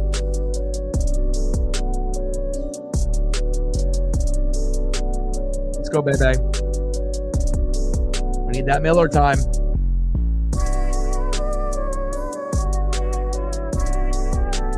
First pitch, strike swinging. Behind the count 0-1. Bottom of the fourth, 2-1 Red Sox. It's a close one. It could go either way. And really, it's going to come down to whose bullpen is better. And whose ever bullpen can hang tough. That might be the team that ends up edging out the other team just barely. Unless it ends up, being kind of a slugfest with both starters going out, both bullpens being shitty, and we might end up getting into like a 5-4 kind of game if that happens, but we'll see.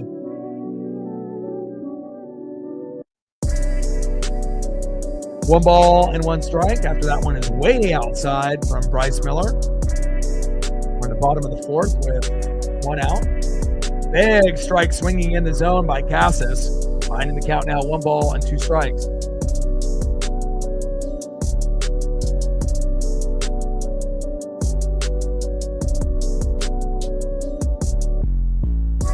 Quick question for Judah and Britt. Who are your favorite players on the roster this year? You guys have a favorite player based on what's happened in 2025 or just in general? Who you guys like on the team this year? Pitches outside, 2 balls and 2 strikes. Wow, knuckle curve inside.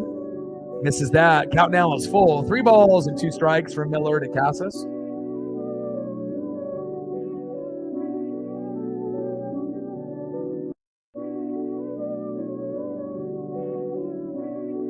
Yeah, I watched a lot of his games. He seems like he's one of the better running backs that's going to be coming out. Got him. There we go. Big swing and a miss. It's Miller time, baby. There we go. Keep adding those Ks. Keep stacking them. It's Miller time, baby. Next up, in the 8-hole, Carlos Narvaez. First pitch is high and inside, out the head. 1-0 count.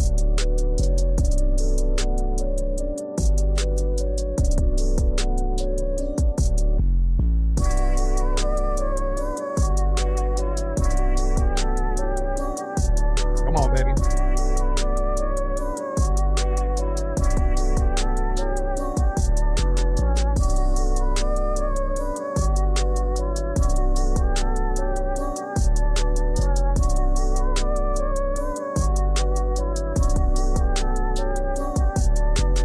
Guy that's easy to root for, though.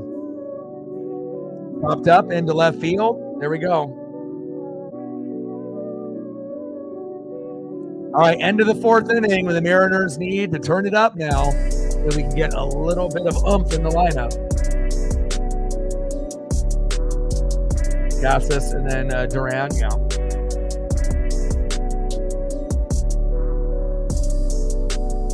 Let's go to the top of the 5th inning. Next up for the Mariners, 0 for 2. Let's try to be patient in the box and not get out within the first 3 pitches. Julio Rodriguez batting second, 1 for 2 with a solo jack.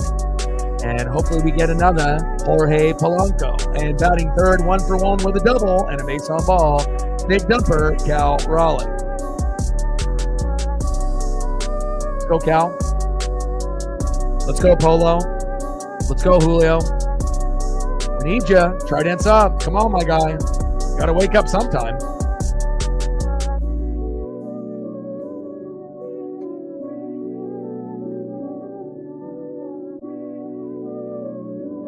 hopefully he gets better when the warmer weather, comes about. Baseball is the hardest sport to play,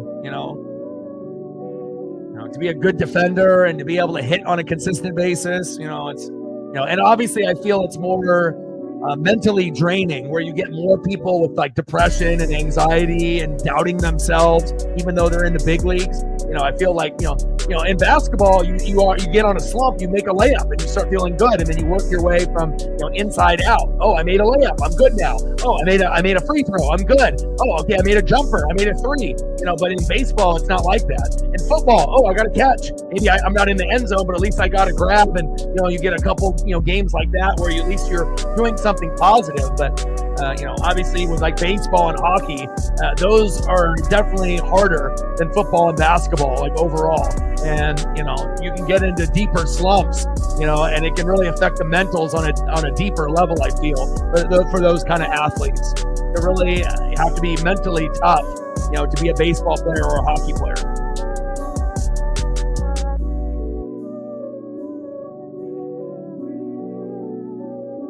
Connor Wong. First pitch is way outside with the slider. 1-0 count.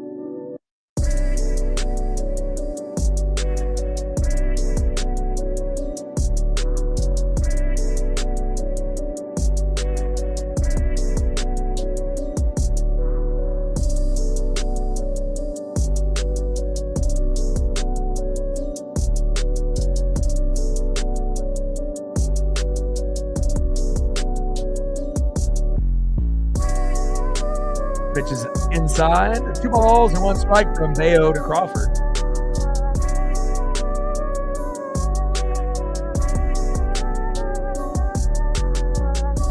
Yeah. But also just the simple fact of being able to have to skate well, in play. Throw to first, got him. Being able to skate, being able to hit, being able to pass, score, there's so much stress there. But I think probably the most stress would be goalie, and having to, have to have your head on a swivel and have to have such good leg strength. There's so many goalies that are shitty. It's hard to be, elite at that position. Next up is Julio Rodriguez. First pitch to Julio, he swings.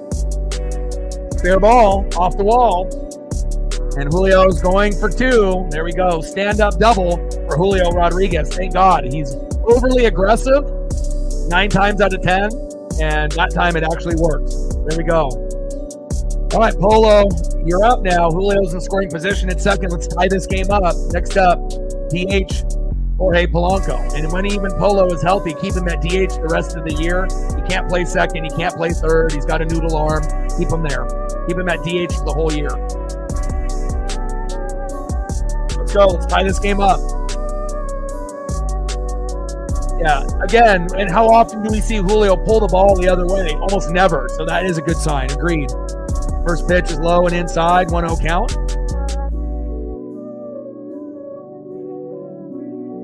1-0 pitch outside. 2-0 count from Bayo to Polo.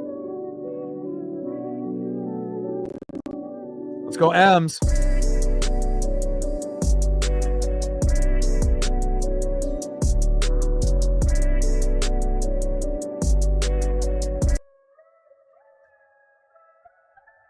Pitch is outside. 3-0 count. We're going to get a walk here for Polo. Oh my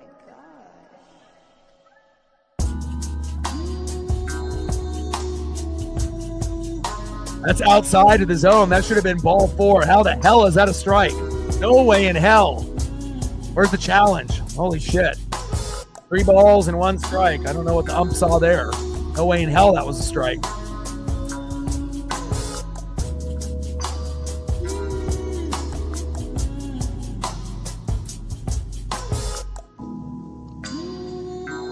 There's the walk.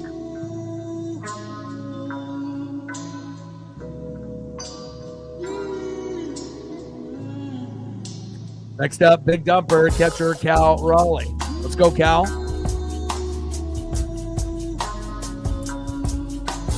Yeah, and it really does show you how important it is to have good people at the top, and good evaluators. And if you don't have good people at the top, it's never going to work. No matter who you bring in, quarterback, running back, wide receiver, tight end, O-line, it's like, it's just a sad thing. There's certain organizations that are run really, really well, and there's certain organizations that have no clue what they're doing. They think they know what they're doing, but they don't. And, I think it's going to be a rude awakening. Again, it's going to be a very low year, I feel, in the Pacific Northwest up there.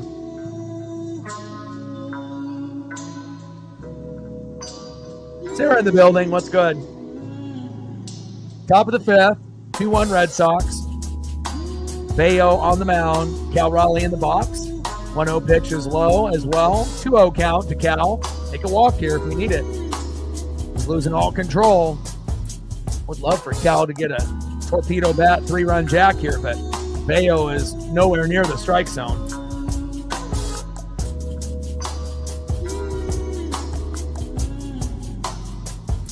Yeah, I'm hoping that the Huskies have a good winning season too, because again, if the Hawks are going to be terrible or not good, at least you want to have one of your teams being fun to watch and fun to root for. So.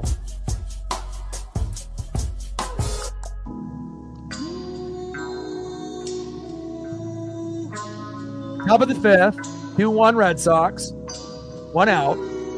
Bayo on the mound, making his first start in 2025. Big dumper in the box.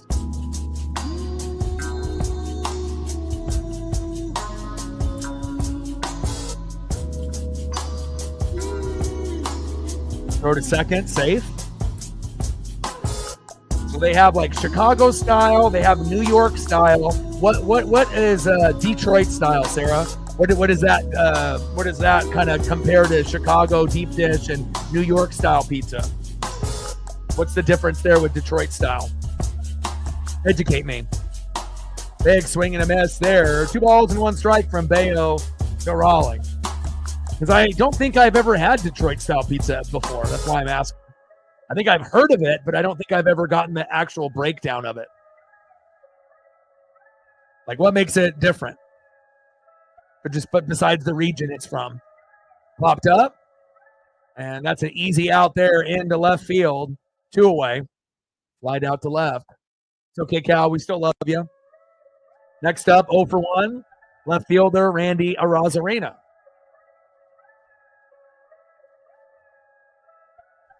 It's thicker crust, more like deep dish, but not red sauce on top of the cheese.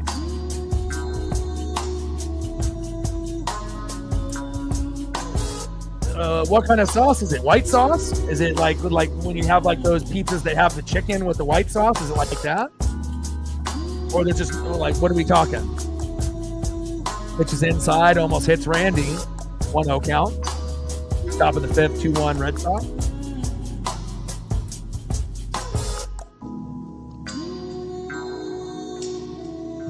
Yeah, I'm going to definitely be watching all the Husky games for Damon Williams Jr. You saw flashes last year. Up and in. 2-0 count from Bayo to Rosarena. And should have never lost to Washington State, but again, shit happens, right? Sometimes, shit, you just hope that the right call is made, and, it's always tough when you can lose to the rival. Big swing and a miss. 2 balls and 1 strike.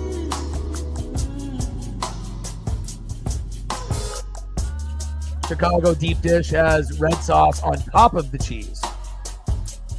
And then this one is the red sauce underneath with cheese on top. Oh, okay, I gotcha. Pitch is outside with the changeup. 3 balls and 1 strike from Bayo to Rosarena. Come on, Randy. We need an RBI, baby. Oh, Rutgers too. Yeah, I watched almost every game that you guys played. Anytime I find out, that someone on the channel is very fond of a, team and they have passion for it, it'll make me go out of my way to watch. But even before I met you and Captain, I always was watching the Cougs, the Huskies, the Beavers, and the Ducks, just in the Pacific Northwest. I watch all 4 teams, and I try to watch every game if I can. And if I can't, I record it if I have access to the DVR. Fouled off. Count now is still full. 3 balls and 2 strikes from Bayo to Rosarena. Of course, because it was the rival, and that was a game that should have, been won, and especially when they end up, getting a stop when you're right there, right on the goal line. In your house too, not in their house at Pullman, but in Husky Stadium. That hurts even more. And big swing and a miss. Nice pitch by Bayo to get out of that inning. That's huge. Brian Bayo saving the game for the Red Sox there in the 5th inning. Nice job. Tough for us Mariner fans, but we still got time. All right, next up for the Red Sox here in the bottom of the 5th, 1-for-1 with a run, Ceddanne Rafaela. Batting second, the best player on the team, 1-for-2. Jaron Duran starting the game off with a triple, a run, and a K. And batting third, 0-for-0 with an RBI and a base on ball, DH, Rafael Devers. Let's go Mariners. We still got Bryce out there. He's 74 pitches in, so. And Bayo's at 97, so you won't see him back. That was his last inning.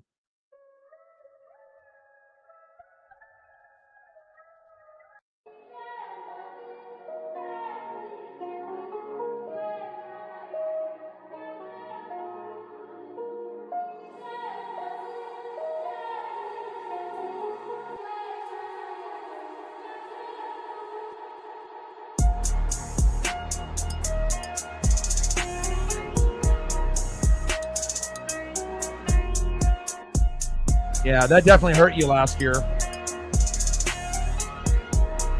just doesn't work, and not on any level.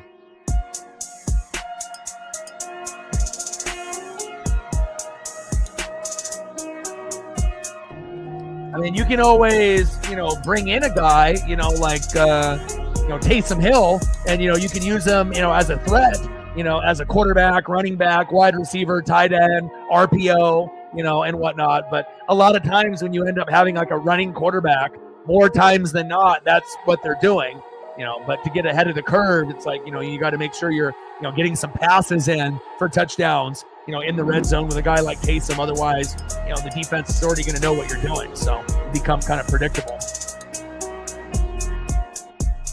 And crushes that one all the way to the upper deck. Foul. 0-1 count.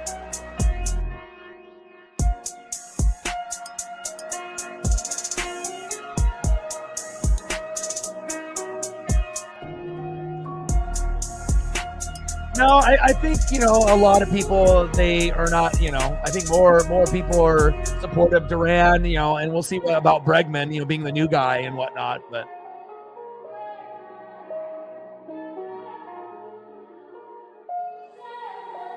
I mean, it's all about consistency and whatnot. And big swing and a miss. 1 ball and 2 strikes from Miller to Rafaela. But to me, this is the best player on the team. Bregman is a big name, but this is the best player on the team. This is the guy that could be good on any team in MLB. And I'm not sure if you could say that about a lot of the other guys on the roster. Obviously, when Bregman is hot, obviously offensively and defensively, better than Devers too. So.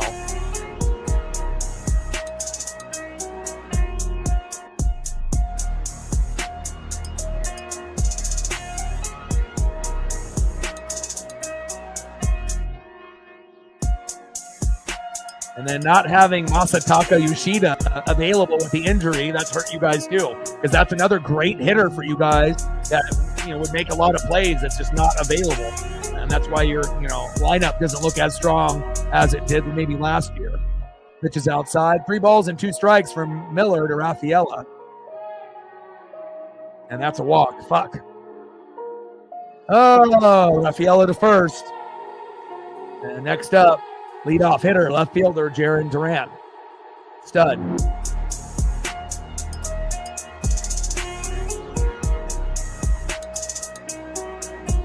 Yeah, and I think a majority of the fan base thinks the same way, and even outsiders that watch you guys think the same thing too. Yeah. Devers little kind of whines a little bit too much, tries to feel like a little bit more entitled. But like, yeah, I agree. Bogarts, Mookie, personality-wise and more consistent too.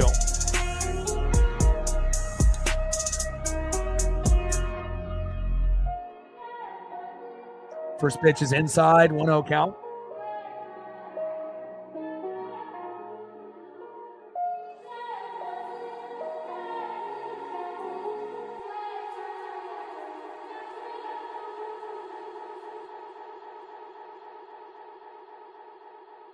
Stolen base by Rafaela.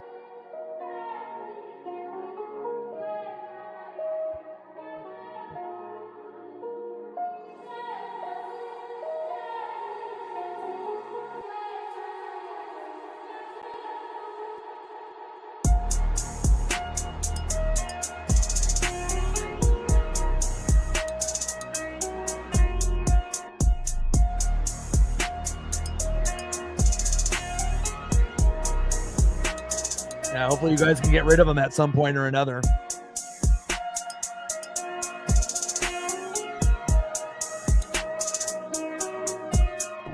And I think if you watch the Astros at all, you realize how good Bregman really is, when he was on that team. So, and Duran grounds out to second, Rafaela to third.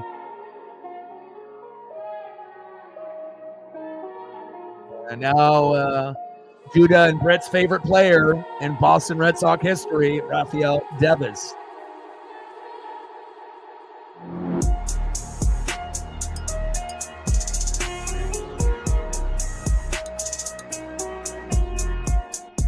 First pitch is high out of the zone, 1-0 count.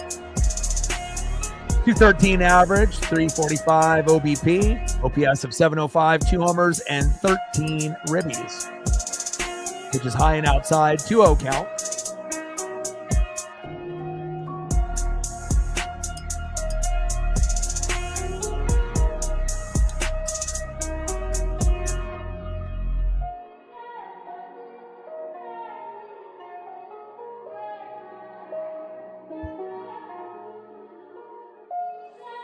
Gained 3 subs on this stream, so that's good. 56 to go. Big swing and a miss. 2 balls and 1 strike. Come on, Bryce. Get his ass out. We need him out.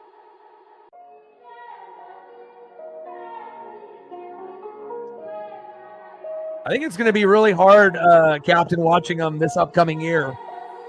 Again, I think that, some people got spoiled by some of the success from back in the day. And, there's going to come to a point, where you're going to be like, man, I wish Lockett was here. I wish DK was here. I wish Gino was still here.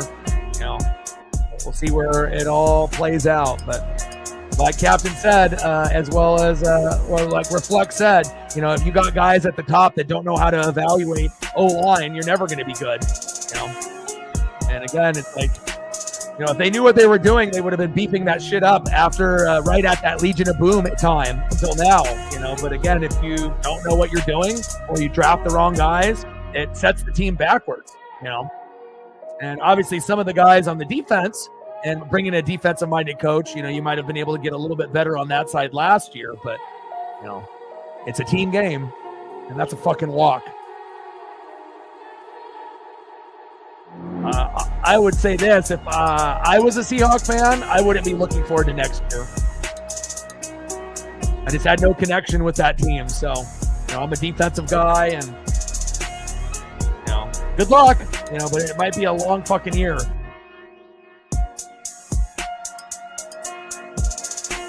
Next up, third baseman Alex Bregman, 1 for 2 with an RBI. We need Bryce to settle in.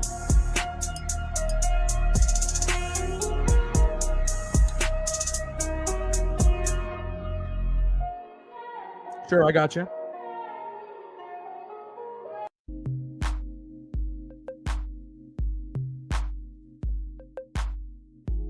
Judah's trying to get the good Boston Red Sox mojo here.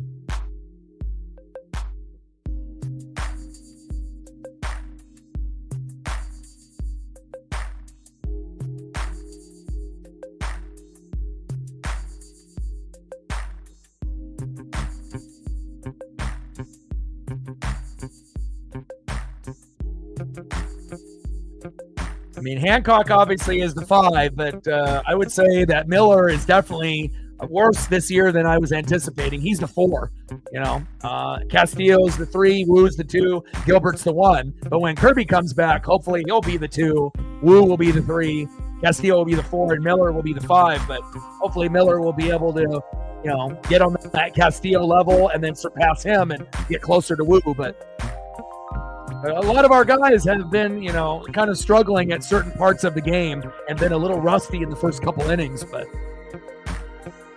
first pitch to Bregman in there for a strike. And Bregman, right in the gap. That's going to bring him home. 2, 4, 1. And Bryce has got to get pulled now. Fucking A.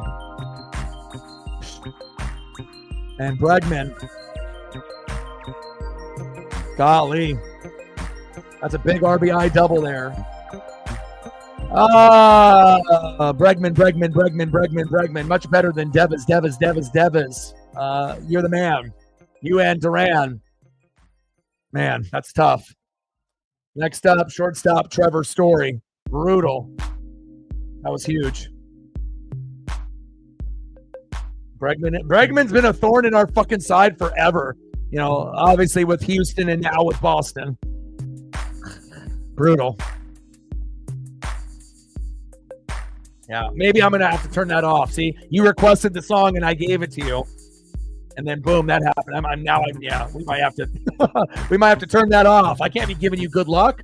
I need me and Reflect and Captain, we need a Mariner win. We just can't have you playing the best background song and then getting a big RBI double. Oh, holy hell. Back. Oh, foul. Holy hell. Triple decker. Almost out of the stadium.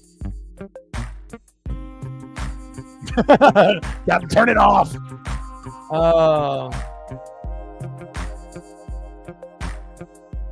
Yeah, agreed.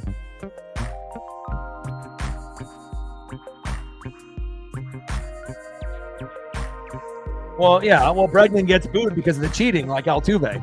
I mean, that's the bottom line. Certain guys, you're not going to get Yordan Alvarez. He's not going to get the boos, but it's always going to be Bregman and Altuve. So, and they're both good players. They didn't need to cheat to win. They're both, fantastic, but that will always linger with both of those guys. Altuve more than Bregman. So, yeah, that's the reason why they boo those two guys. And they're probably going to be the most. Altuve gets booed in every fucking stadium. I'm not sure if Bregman will get booed in every stadium, but popped up. And Julio with the catch. That's why it happens, is because people don't forget. If you cheat and you win, people are going to remember.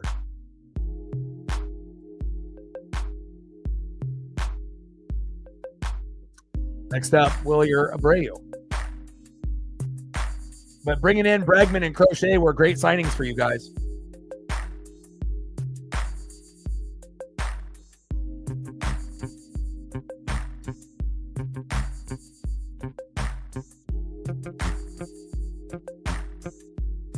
$1 every 5 minutes.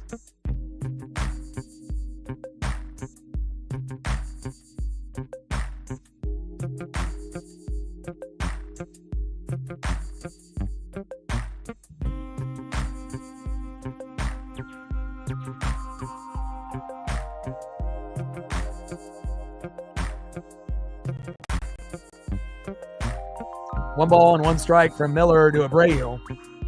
Oh, brutal. Takes a strike looking on that corner. Should have been probably a ball. 1 ball and 2 strikes from Miller to Abreu.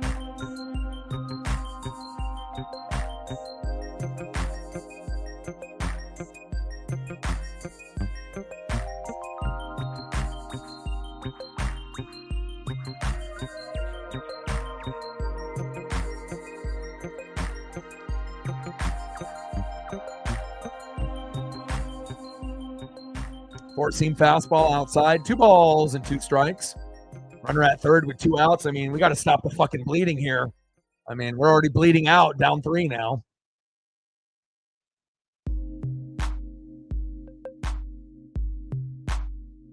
And we're just about getting close to this 100-pitch number.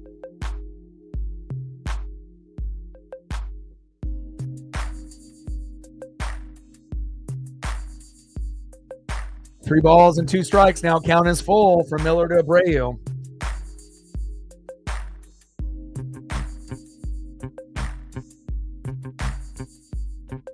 Can't give up another RBI single here. We're fucked. And that's a walk. Fucking A. We got to pull Miller. Pull him. Pull, Dan. Pull. Dan's managing is very suspect this year. But he's been bailed out with his bullpen calls and his pinch hitting calls. Like almost every time, like where we should lose based off his decision, somehow by a miracle it works. Like they put in Garver for Polo pinch hitting, and somehow Garv gets a single after sitting for like 2 hours. But at some point it's going to backfire.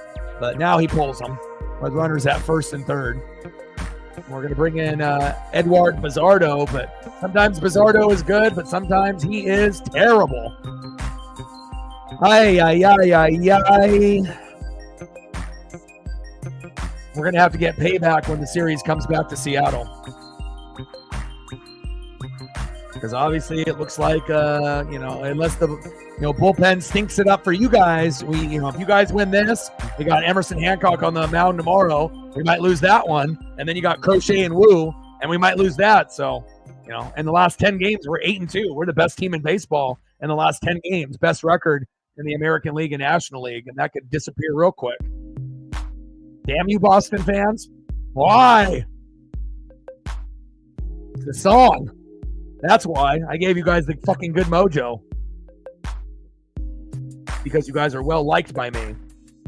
Now, if it was anyone else, I might have not put that on. Damn it. But nice little run that you guys are having.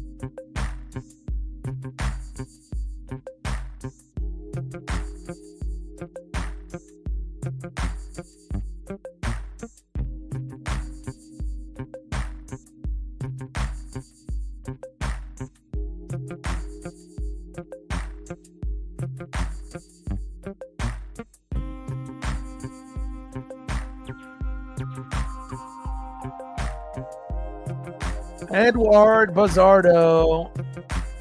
And in the box, Christian Campbell. We're getting any ideas, Britt and Judah. You guys are already up 3.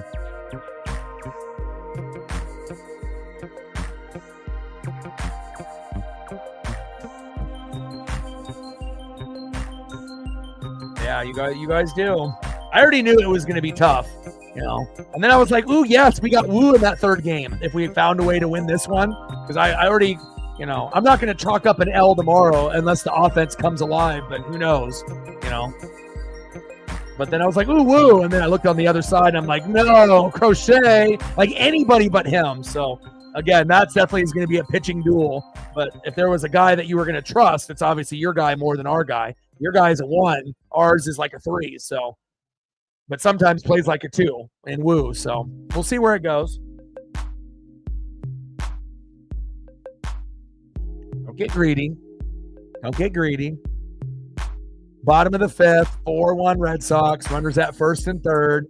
Bizzardo on the mound. Campbell in the box. Takes a strike looking. 1 ball and 2 strikes. Yeah, we can't get anybody. Are you kidding me? Every time Cal throws, it's like we're never getting a call. Can we look at it and see how close it was?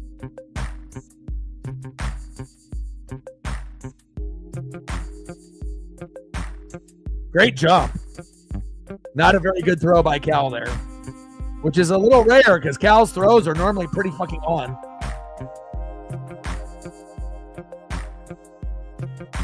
Wow. Great fucking stolen bag there by the Red Sox.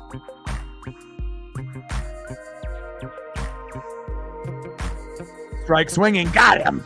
There we go.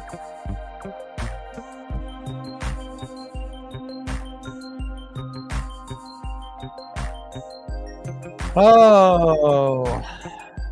There we go. We got out of the inning, baby. That made me nervous, though. All right. Enough of me being too nice to you guys. You guys ended up taking advantage of me.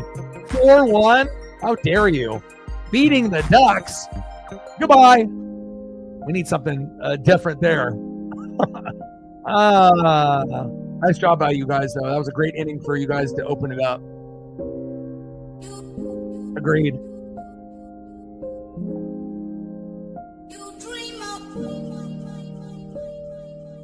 Oh my gosh. All right, next up for the Mariners, down by 3 runs in the top of the 6th, 0 for 1, right fielder, Luke Raley. Batting second, 0 for 2, first baseman, Rowdy Tellez. Where's the Canadian killer? I need ya. Batting third, 0 for 2, second baseman, Dylan Moore. We need that bat. Let's go. And we might need to substitute Master Boney for Ben Williamson if he can play. We need a spark. Let's go Mariners.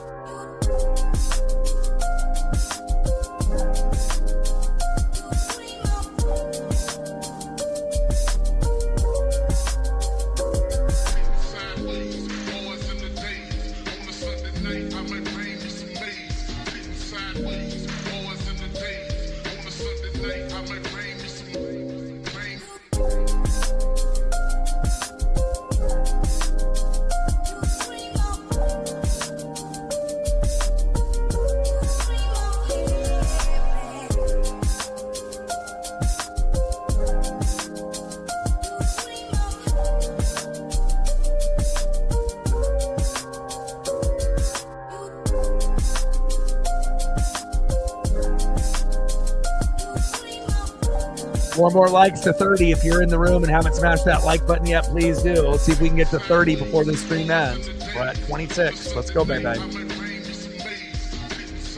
we're at 5:95 to go on the Dono train. Oh, God. We're bringing in Donovan Solano. Holy hell.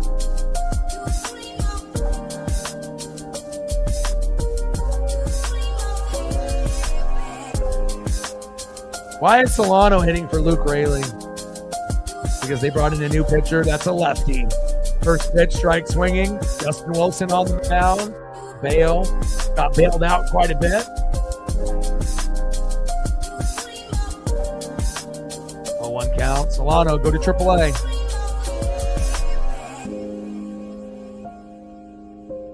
Grounded out to third. What a wasted at-bat and a waste of money. Go back to San Diego, my guy. Oh, now we at least get Ben Williamson to come into the game. All right, come on, Ben. You have to be the saving grace because we need a lift, and you got to be like the sixth man in the NBA or in like college hoops. We need that lift, and we're going to need it offensively and defensively. You got to be like Alex Bregman. Let's go. Come on, Ben. First pitch is low at the knees, 1-0 count with the cutter.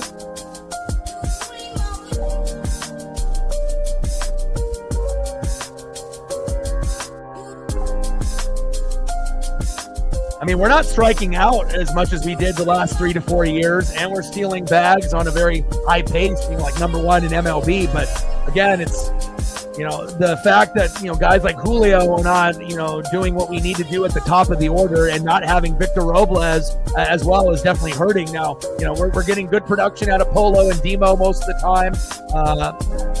And obviously, we're seeing Cal and Randy try to fill in the gaps. But, Solano, send him to AAA. That guy is pointless to even have out there.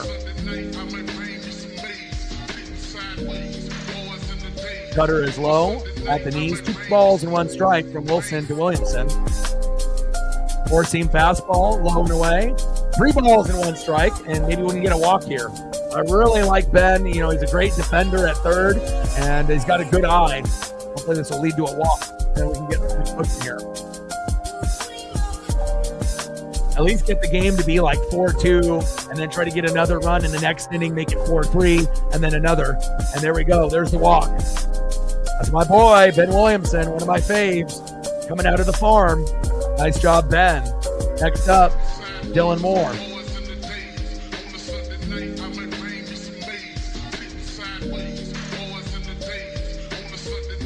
This would be a great time to be able to get a single or double for Demo. I mean, obviously, a homer would be the best to get it to 4-3, but...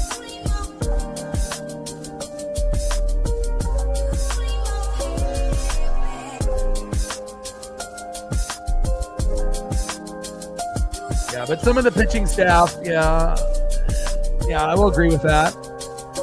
Miller is worse than we expected. Kirby's not playing yet. Castillo is better than expected, though. He's playing better, and Logan Gilbert is doing the same Logan Gilbert things. And, Wu has his moments and whatnot. But again, slow starts, for all the starters and in some of the games where we kind of put ourselves in a bad position and really need the bats to bail us out. But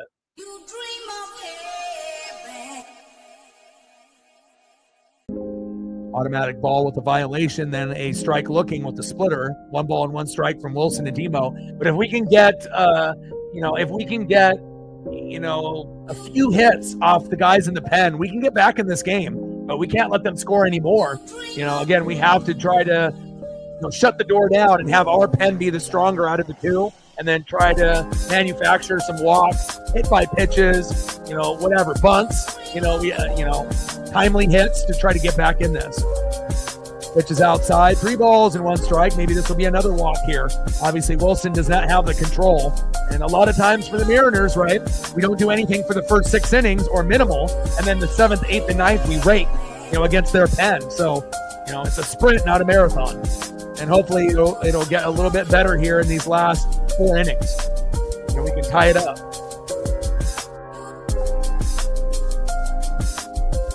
3-1 count from Wilson to Demo. Come on, Dylan. Takes a strike looking. Now count is full. 3 balls and 2 strikes. Late inning heroics. It's just that, that chaotic baseball that, what we're known for. We need that Soto mojo like we had in the late 90s, early 2000s, right? With Lou Piniella. The Soto mojo is real. Fouls that one off. The cutter. Count still is full. 3 balls and 2 strikes. Come on, Demo. I'll even take a walk.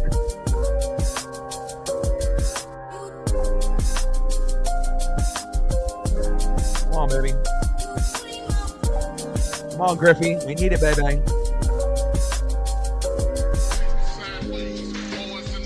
Fouled off with that 4-seam fastball. Count full. 3 balls and 2 strikes with 1 out. Runner at first. 4-1 Red Sox. Come on, Mariners.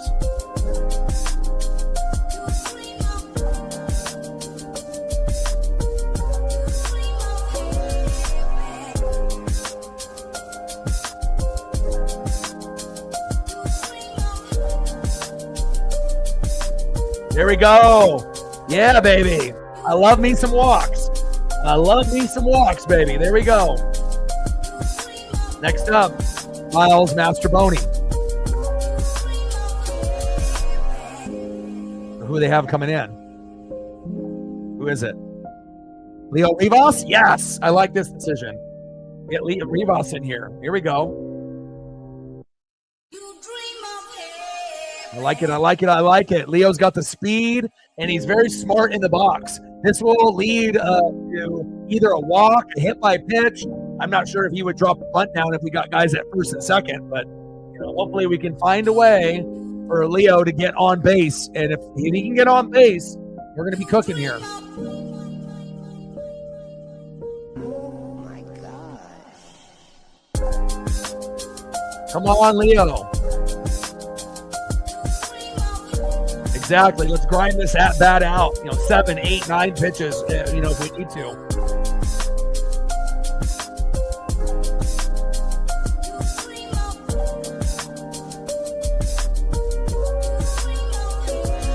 Takes a strike looking on a cutter right down the middle. 0-1 count. Come on, Leo. Come on, Rivas. Pitch is outside. Good eye. 1 ball and 1 strike.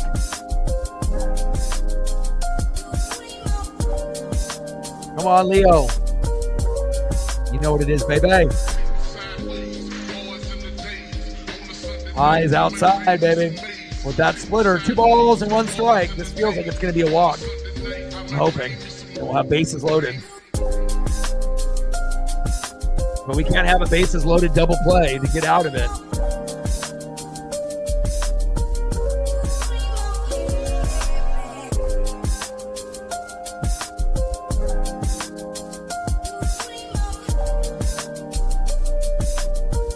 inside with that splitter. Let's go, baby. 3-1 count.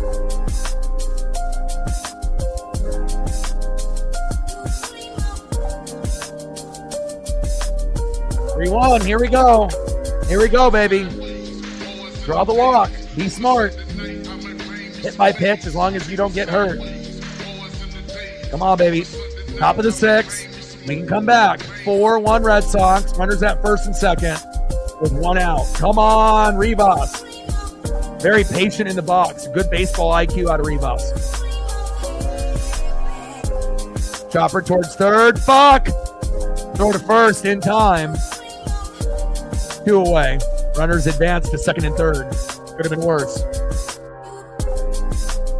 All right, and I'm actually kind of hoping that JP can have some magic here. Maybe he can get an RBI single and we can make it 4-2. If he gets an RBI double, it'll be 4-3.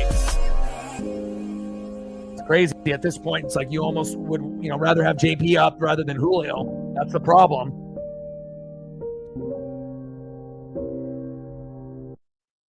Pitch is outside.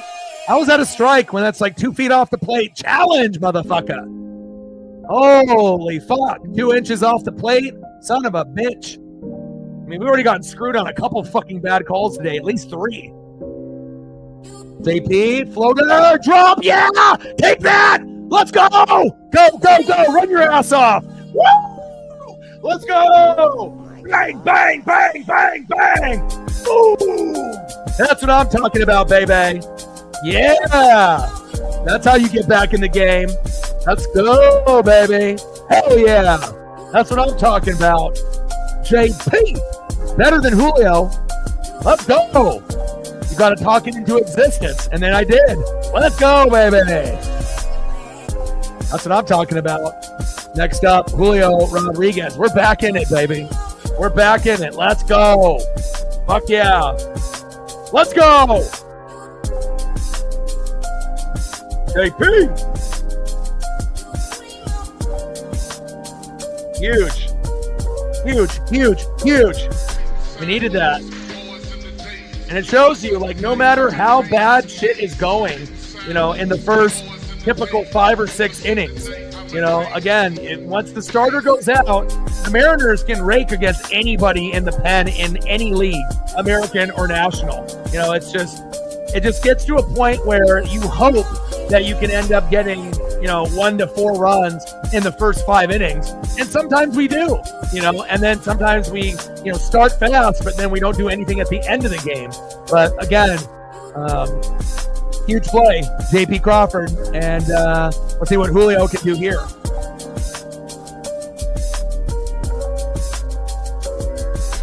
That's what I'm talking about, baby. This Griffey bobble has been good luck for us. It's staying on the desk the whole year.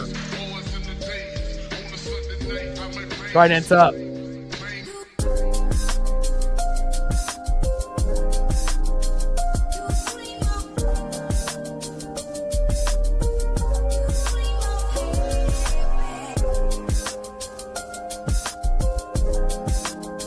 That's what I'm talking about, baby. Let's go.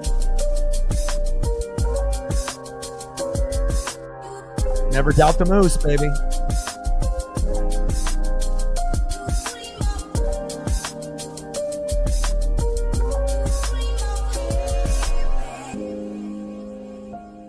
Good for JP too in the 9-hole. It's kind of a big ego hit, to be the leadoff guy, then to bring in Victor Robles and then have to go to the 9-hole. It definitely hurt him, mentally.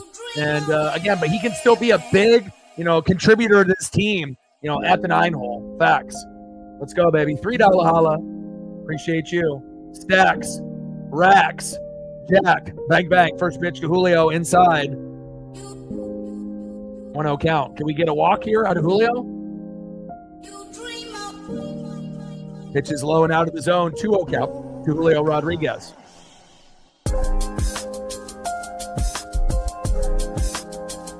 Good eye, Julio. Be patient, my guy. An Oppo Taco would be great to make it 5-4. 193 average, 1 for 3 with a double in the 5th, 3 homers, 8 ribbies. You got to be closer to 250 to 290 rather than being under 200. Here we go. Throw to first, safe. And a 3-0 count. Come on, Julio, please.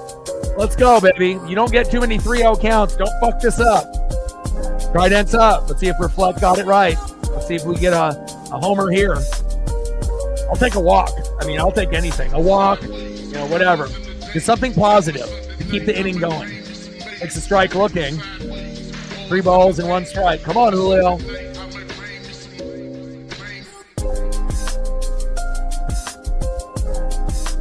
And there's the walk, baby. Sometimes we want to get greedy, and try to get the best case scenario. But sometimes you just got to take what they're going to give you. And a lot of their pitchers have been a little shaky hitting the zone. We'll take that. Nice job, Julio, not striking out or being overly aggressive in those first 2 pitches. Huge. Next up, a guy that has been huge for us. Going from a 0 to a hero, Jorge Polanco, who got us started off with a solo dinger. Let's go, Polo.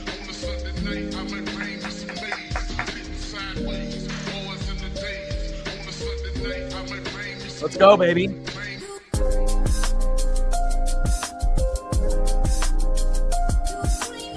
Takes a strike swinging. 0-1 count. 4-3 Red Sox. In the top of the 6th with 2 outs. We're back in it. Come on, Polo.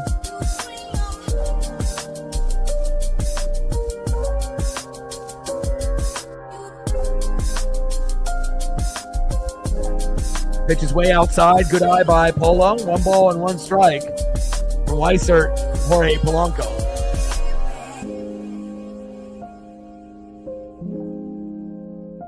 Come on, Mariners. Pitch is low and at the knees. 2 balls and 1 strike. And again, it just seems like it is kind of a trend for almost everyone's bullpen this year. It's like no matter what your starter does, good, bad, or elite, and then as soon as that guy goes out, it seems like almost everyone's fucking bullpen stinks this year. Overall, you might have a great closer, but a lot of the guys that are, pitching in the 6th, the 7th, and the 8th have been very unreliable for almost every team in the MLB this year for whatever reason. And there we go, another ball. 3 balls and 1 strike. Here we go. Great count for Polo. Take the walk if it's there. And then we got Cal Raleigh, baby. We can get a little grand salami, some mustard and rye bread if needed. So we'll see what happens here. It's in play. Fuck! Damn it! Slide out to left. Shit! But at least, we got something. If he was able to get on with Cal coming up, something magical might have happened. Oh my! But at least we're back in it. So sometimes you can't make up everything in one inning. But good at bat for Polo, and he connected. So maybe there'll be another big RBI, single, double, triple, or home run at his last at bat. 4-3 Red Sox, and we're going to need it too. Nice comeback by the Mariners.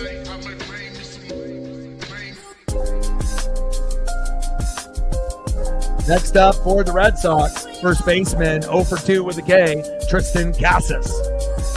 Batting second, 0 for 2 in the 8-hole catcher, Carlos Narvaez. And batting third in the 9-hole, 1 for 1 with 2 runs and a base on ball, center fielder, Sedan Rafaela. Let's go, Mariners.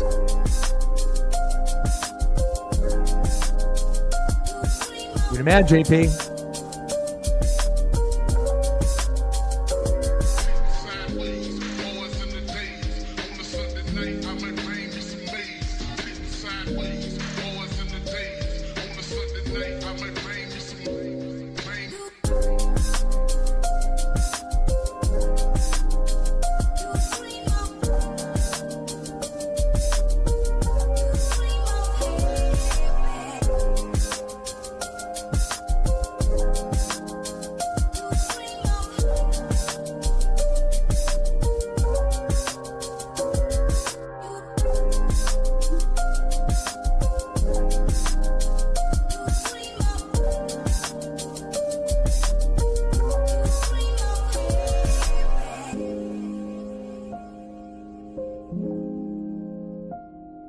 And Bizzardo's still out there.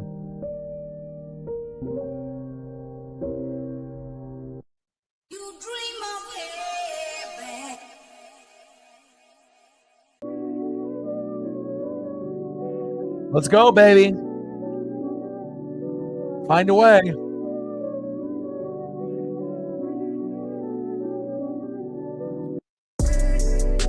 We're still in it. We're always going to be in it, in any game. I mean, the main thing is the players have to believe, you know, and not think about what's for dinner or what drink I'm going to have or what's going on later tonight, you know. Focus at the job at hand, you know, and again, we're a team that is, you know, full of chaotic players, you know, that will come up big in the most crazy moments, especially late in games, 7th, 8th, and 9th.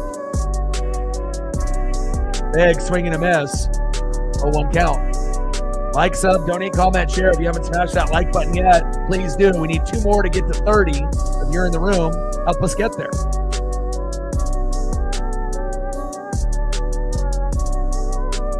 Oh for 2 with a ground out and a strikeout for Casas. Hopefully we can get him out here. Pitch is outside and low. 1 ball and 1 strike from Bizzardo to Casas. But we definitely got Uncle Mo, that momentum back, you know, on our dugout after, you know, we had that solo jack by Polo to initially have it, but obviously Bregman took it right back.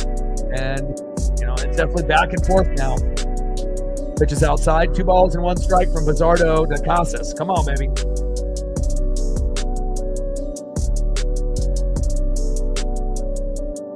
Let's go M's. Pitch is outside, 3 balls and 1 strike. But we can't start pitching like their pen and start walking guys or hitting guys, because then it's going to get ugly. It's going to be much harder to come back. Bizzardo, you fucking walked them.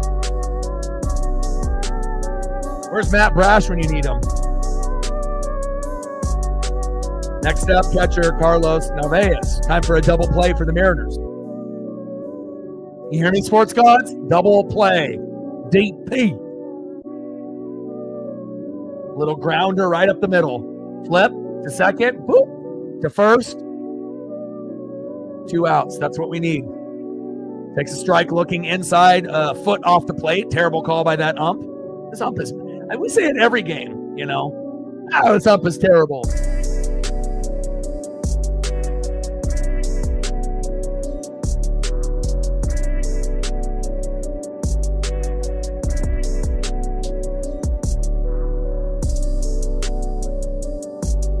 Bottom of the 6th, 4-3 Red Sox. Bizzardo on the mound. Narvaez in the box. Check swing. Did he go? Yeah, he did. Kidding me? I want to see a replay. 1 ball and 1 strike. It's ump. Let me see a secondary camera angle. Ump is consistently bad. Yeah, I guess if you're going to be okay, here we go. Here's a replay.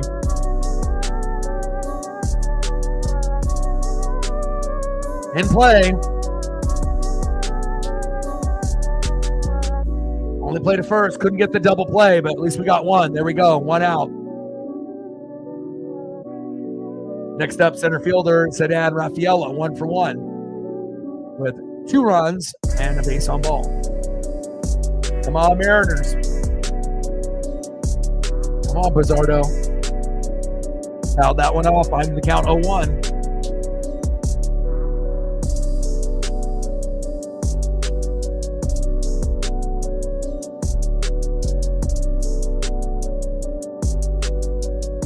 Come on, M's.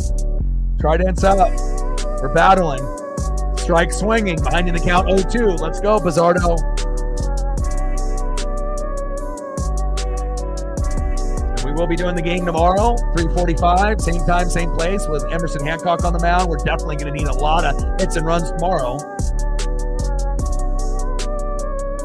And then obviously like 10:30 in the morning for that rubber match for the showcase matchup with Wu going against Crochet. And then obviously the NFL draft later that day. I'll have a couple hours off, so. Fucking A. Are you kidding me? How is that a hit? Unbelievable. Little blooper like JP had. Holy hell.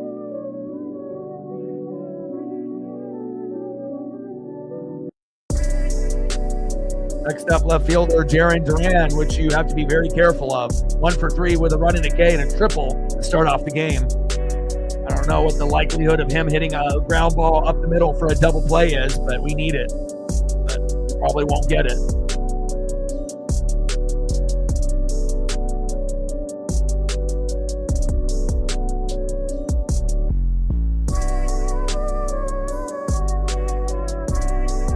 What kind of birthday cake? Chocolate, vanilla, cheesecake, carrot cake? What kind of cake we talking? Ice cream cake? Which is low and at the knees to Jaron Duran, best player on that team besides Bregman. 1-0 count.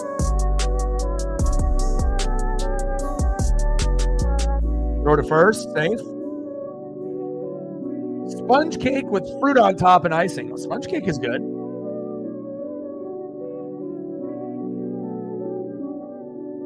Ice cream on top. Okay. I'm a big cheesecake guy, but I can enjoy a little bit of everything. Definitely enjoyed some nice apple pie for the holiday. Fucking A, Bizzardo's all over the place. Jesus, 3-0 count. We might need to pull him. What are we doing here?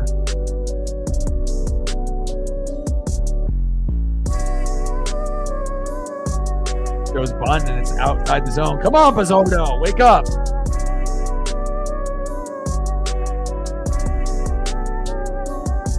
No bad cakes instead of holiday fruit cakes. Takes a strike looking down the pipe. 3 balls and 1 strike from Bizzardo to Duran. Duran.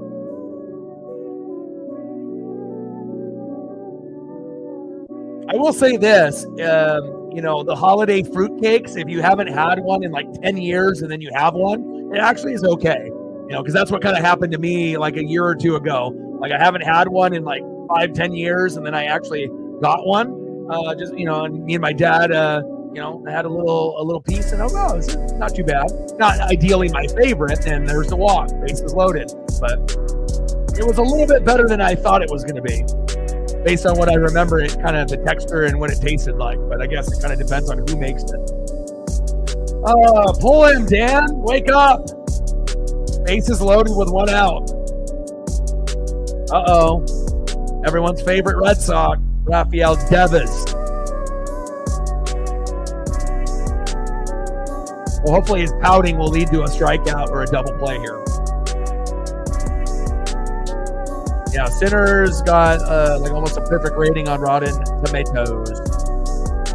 And one of the next projects that he's working on is going to be like an X-Files movie. So I don't know if we're going to have Mulder and Scully in it, but he usually hits on his movies if you look at the scores of the movies that he's produced. Takes a strike looking, behind in the count 0-2. Come on, Devers, choke.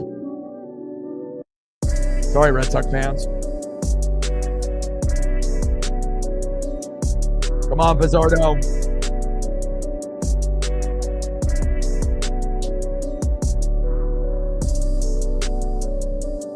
Pitch is outside. 1 ball and 2 strikes from Bizzardo to Devers.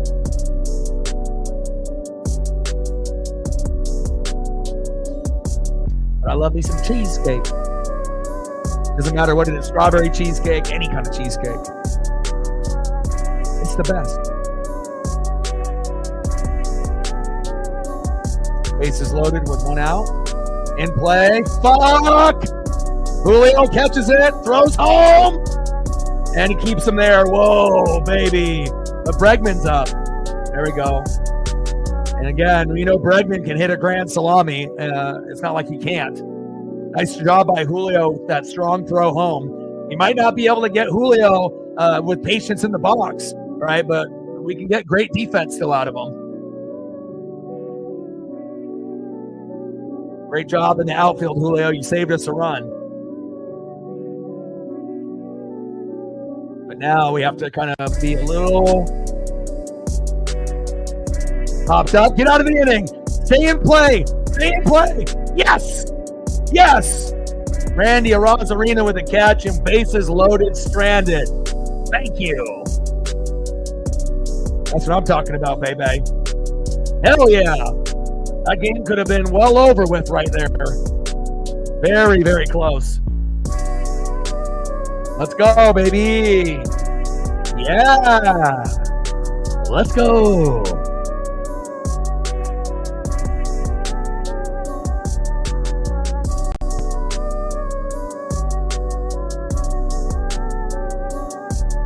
Next up, 1 for 2 with a base on ball. The best catcher in baseball, Big Dumper, Cal Raleigh. Batting second, 0 for 2 with a K, left fielder, Randy Arozarena. And batting third, we'll give you him for a bag of potato chips, Donovan Solano. 0 for 1. Like, Solano can't even hit it past the infield. I don't even know why we have him even playing, but, you know. See where this goes.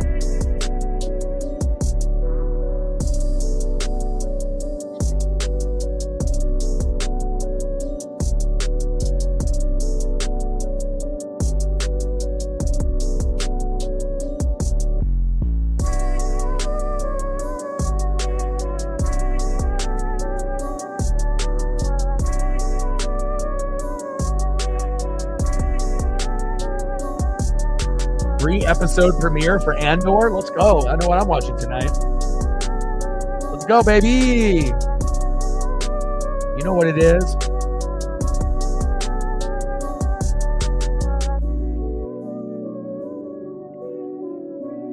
Let's go, Dumper. Trident's up. Let's go.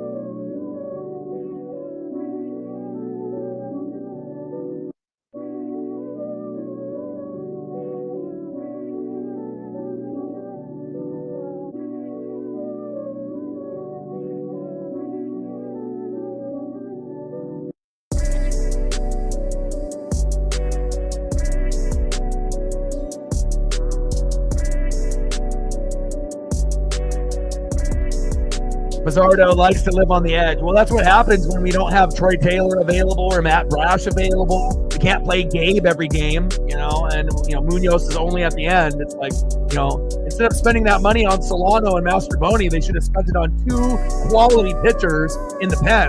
That would have definitely done us more, you know, for our team. But again, it's hard to find good pen guys, you know, no matter what team you play for. It seems like every team has struggles, you know, in the 6th, 7th, 8th, you know, and sometimes even the 9th if you have a shitty closer. So, top of the 7th, 4-3 Red Sox.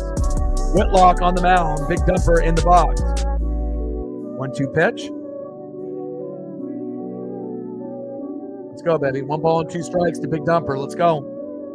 Fouls that one off. Count remains still 1-2. Come on, torpedo bat. Let's go. Dropper towards first, foul. It's not just like teams like the Red Sox and Mariners, even the teams that are very, very good, you know, with like the Padres or the Giants or the Dodgers, they have those same problems too.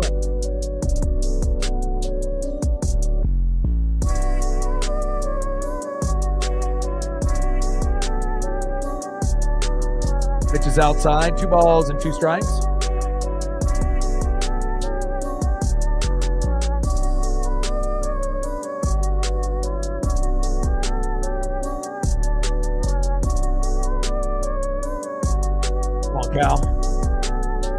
Pitch outside, 3 balls and 2 strikes. Count is full. Come on, Big Dumper.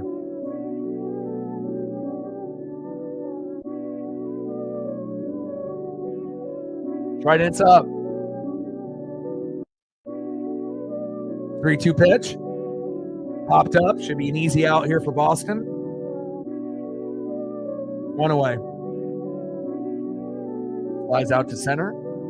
Next up, left fielder Randy Arozarena. Come on, baby. Oh, Trent Thornton warming up. He started off shitty, giving up 3 home runs in his first 3 starts in the pen, and then has been pretty good as of late, and hopefully that will continue. Takes a strike right down the middle, swinging, 0-1 count, and I don't feel comfortable with Solano up after him.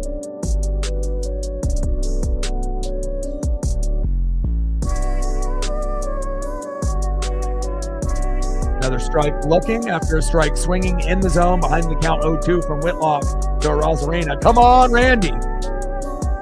.091 against Whitlock, so it's going to be tough to be able to get a hit here career-wise, but, you know, obviously records are meant to be broken, but, sometimes tendencies remain to stay the same, and there's a big strikeout on Randy. 2 away. And next up, a guy that is, maybe worth a bag of Cheetos, Donovan Solano. I don't even know if I've seen him hit past second base or the infield. Like, everything is just like a strikeout or like a little dribbler. Like, I haven't seen anything quality out of him. Big mistake by the Mariners, but, we're used to that. He's batting .097 in limited action. Is that good? No homers, 1 ribby. Send him to AAA. Takes a strike down the middle. 1 ball and 1 strike from Whitlock to Solano. We thought Rowdy was our worst player, batting average-wise, but at least he got hot in that Toronto series, got a couple homers. Big swing and a miss. And you can tell, it's mentally in his head, too. He just doesn't belong on this team. He's not a good fit. I mean, I'd rather see Tyler Locklear. Fouled off, 1 ball and 2 strikes. But every, blind squirrel gets a nut once in a while, right? Maybe this could be the game that Solano actually does something positive. I mean, we're already, 23 games in, and we haven't really had a Solano moment yet. I don't know how long we're going to give him.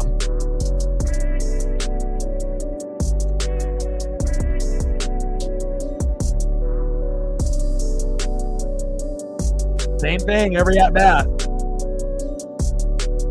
Got him.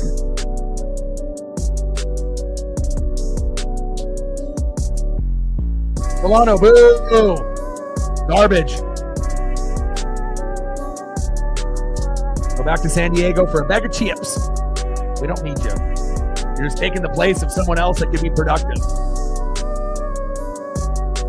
Next up for the Red Sox, 0 for 3 with a K, Trevor Story. Batting second, 1 for 2 with a base on ball, right fielder Wilyer Abreu. And batting third, 0 for 3 with 2 Ks, second baseman Christian Campbell. Let's go Mariners. Who are we bringing in? Got to have somebody better than Bizzardo.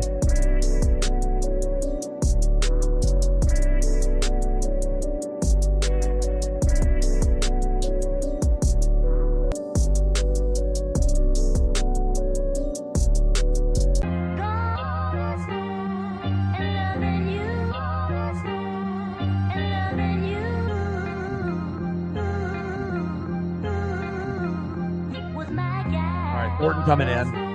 As long as we get the good Thornton, not the bad Thornton, we'll be fine.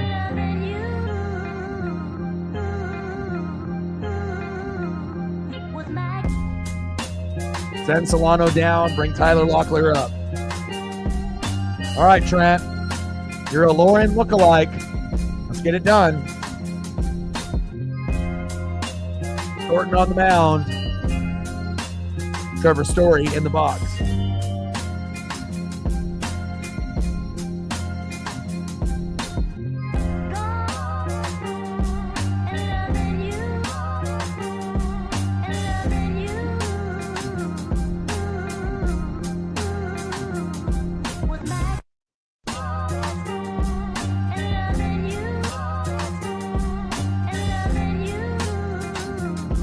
Megan in the building. How are you?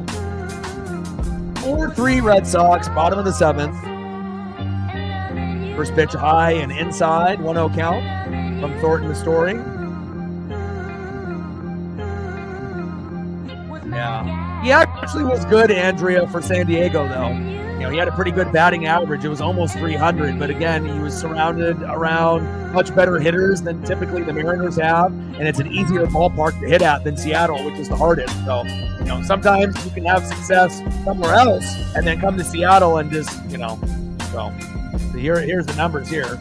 Like, I already knew he had good numbers, but also, too, we're not really giving him any favors because we're not giving him enough playing time to kind of turn it around. He's barely getting a chance to get, he doesn't have a chance to get into a rhythm because he barely plays. So, but wouldn't hurt my feelings if we don't see him,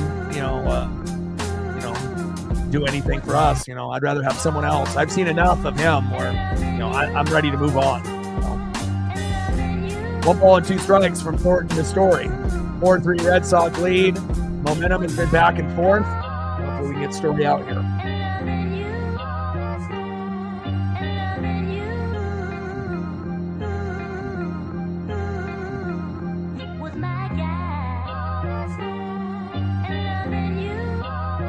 How's that? Cutter off. 1 ball and 2 strikes from Thornton to Story.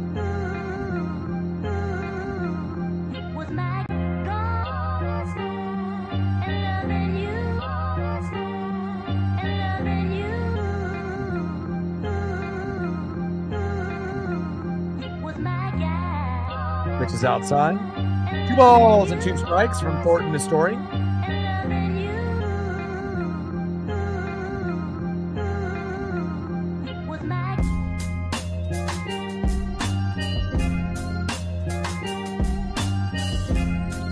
Yeah. Struggle bus. Big swing and a miss.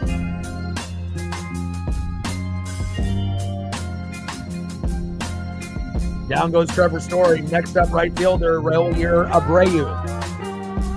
Let's go Trent. And normally when Trent fucks up, he gives up a home run with that first batter, and he did that like 3 times. So it's a good sign so far here.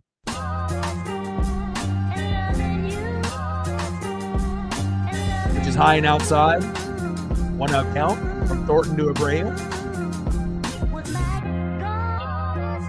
4-seam fastball right down the middle, fouled off. 1 ball and 1 strike from Thornton to Abreu. Bottom of the 7th, 4-3 Red Sox.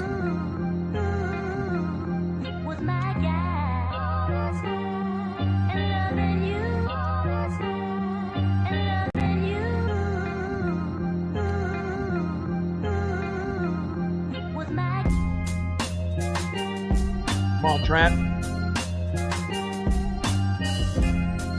Cutter. Big swing and a miss. 1 ball and 2 strikes from Thornton to Abreu. Let's go. Come on, Trent. Come on, Moose. Right ends up.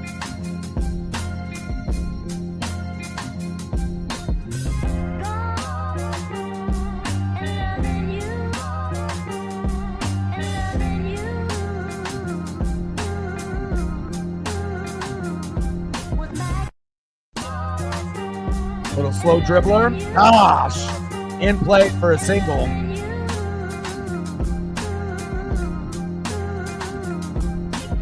Next up, second baseman Christian Campbell. Double play. Right here. Little slow dribbler right up the middle. Double play. Let's go.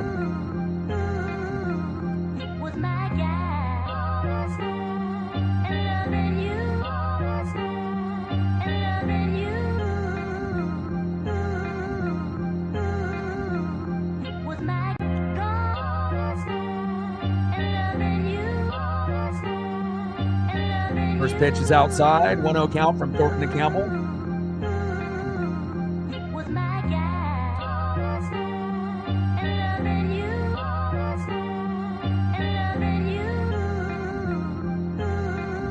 Strike looking. Probably should have been a ball if we're being honest. 1 ball and 1 strike from Thornton to Campbell.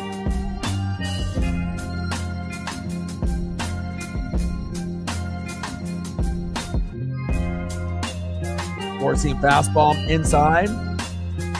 2 balls and 1 strike from Thornton to Campbell.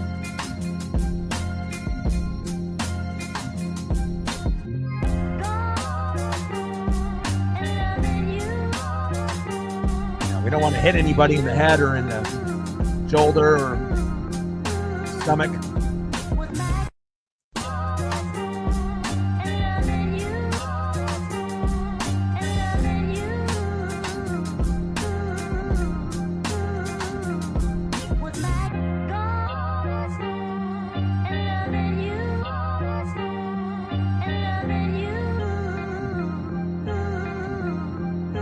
Strike looking in the zone. 2 balls and 2 strikes from Thornton to Campbell. Come on, Mariners. Sweeper fouled off. 2 balls and 2 strikes.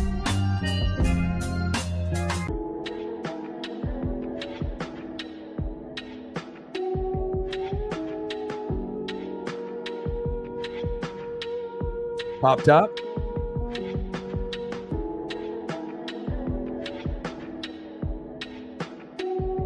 Come on, Mariners. You need a double play.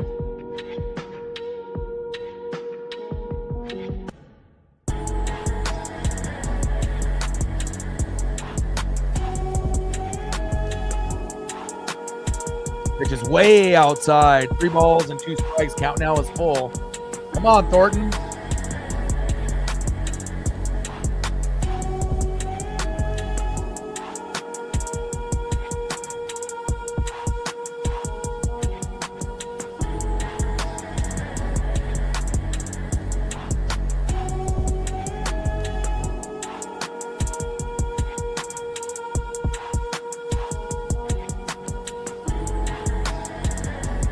Three-two pitch, throw to first.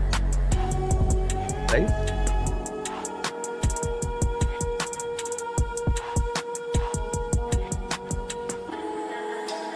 Agreed.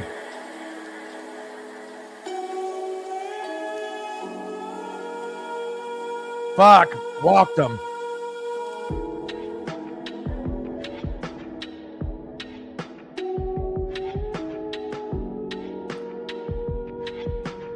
Now we need a double play. First baseman, Tristan Casas.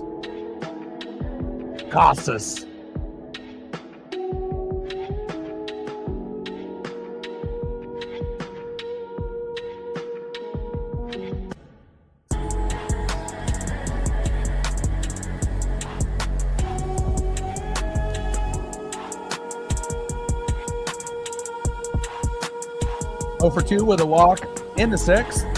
First pitch, foul ball with the sweeper. 0-1 count from Thornton to Casas. Come on, baby.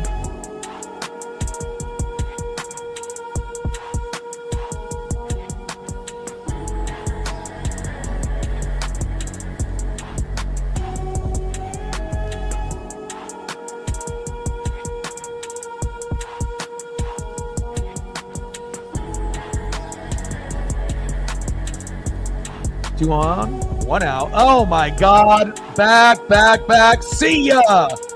And he finally comes up big, and that might have won the game. There's your guy, Judah. There's that blast that was, he was waiting to break out in 2025, and he hasn't been good, but he finds a way to be good here today. Wow. That might have been the end of the Mariners here today. And Trent Thornton fucks it up again. I'm telling you, that's the 4th time that he's blown a big opportunity for us, and all home runs, except this one's the biggest one that he's given up. Normally it's solo homers that he gives up. And now we're down by 4. Ridiculous. Wow. Well, we just lost. They put on the little costume or whatnot there in the dugout. Thanks a lot, Trent. You suck. Just like you always do. Again, you had a couple where you got out of it, but you've given up. You're the worst guy in the pen on the team. You should be sent down to AAA. Jesus. Send him down. I better see him in AAA on the PR through the Mariners tomorrow. Send him down.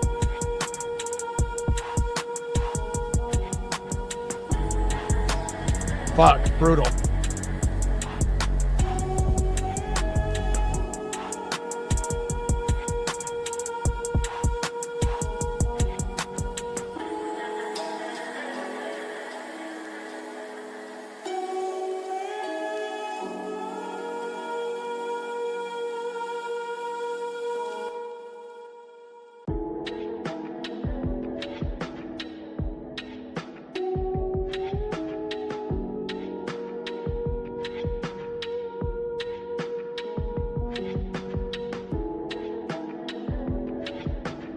Oh, brutal.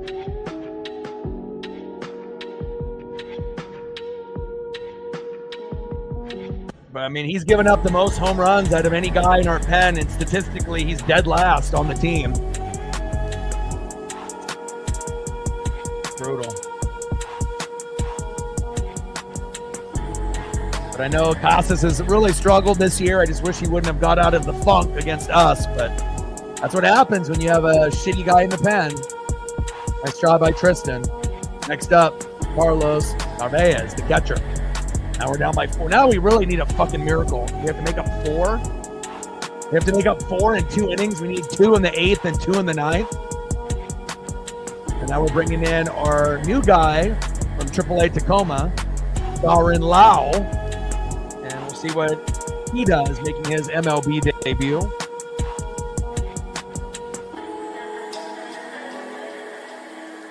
Seriously.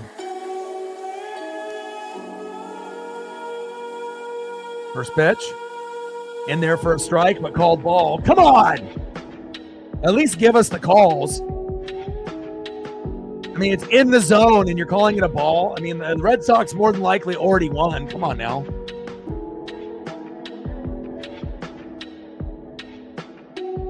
And there is no way in hell you called it.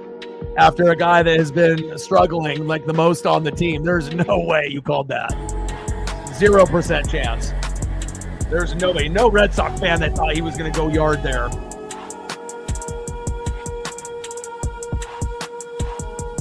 Fuck, and another base knock.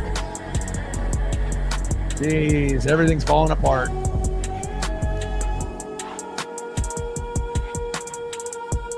Next up, center fielder Sedan Rafael.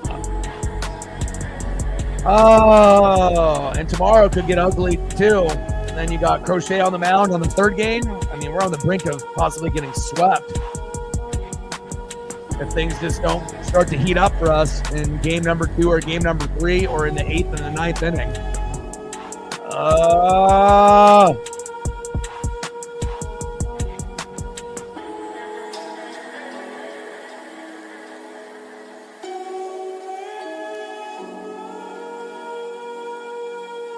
Pitch outside, strike swinging, 0-1 count.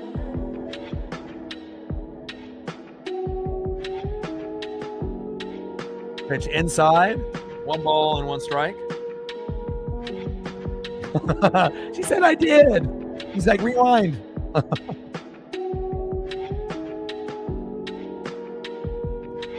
Pitch is inside at the knees, 1 ball and 1 strike.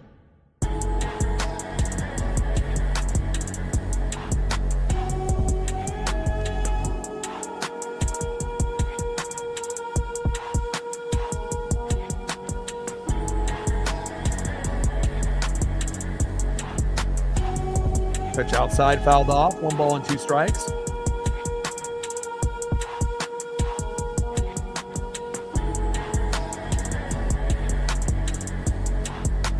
Not happening, but I will root for them when you guys don't play us, for you. I will root for you and I'll root for them, just not when you guys play us, but when you guys play anybody else. I mean, I already got 40 years invested, so. Balls and 2 strikes from Lau, our AAA relief pitcher, making his MLB debut. I mean, hell, at this rate, we might as well have me and Reflect get in there, or captain, start throwing pitches.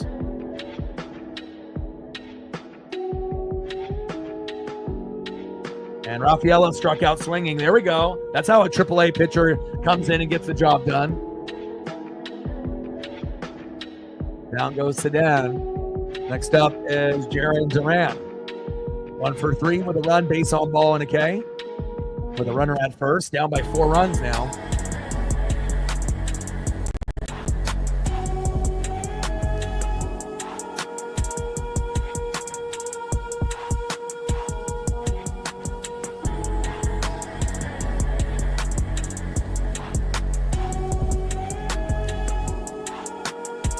Oh. Pitch is inside with a slider. 1-0 count from Lau to Duran. Duran is by far my favorite on your guys' team. I like everything about what he brings. Offense, defense, hustle. Good leadoff hitter. Very likable. He could be a leadoff hitter on any team in MLB, not just like Boston or Seattle. Literally any team. Solid player. Like him a lot. Pitch is inside, 2-0 count from Lau to Duran, but I don't want him to like him too much for him to go yard here. I mean, we're already down 7-3. I don't want it to be 9-3. He had a beautiful triple at his first at-bat. Great speed. You don't see triples that often. It's right down the middle with a strike looking. Four-seam fastball.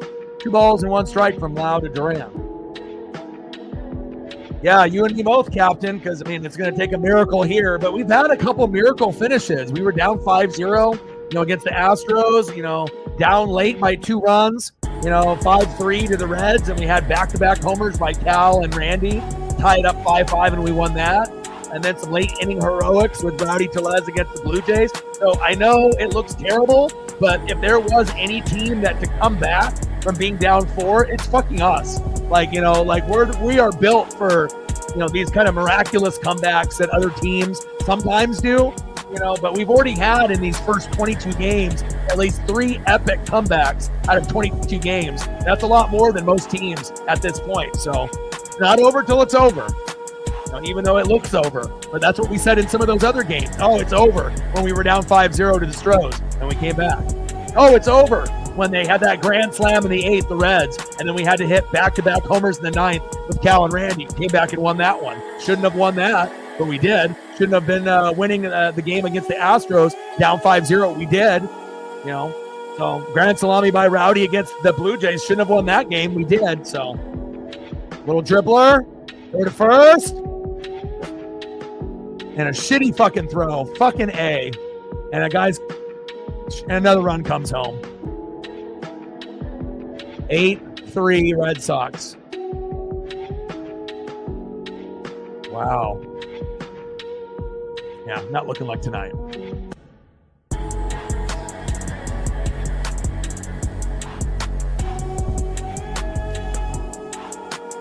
Brutal.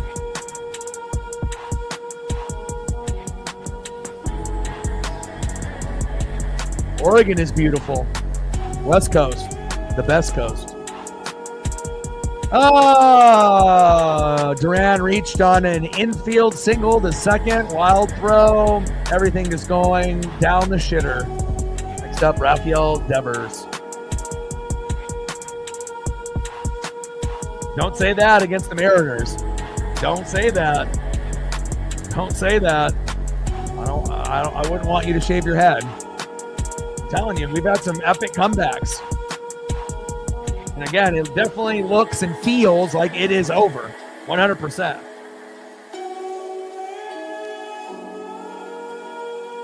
I need to count 0-2. Britt goes bald. The thing is that if we did come back and win, you wouldn't fall through with your bet. You would not shave your head. There's no amount of money that would make you shave your head.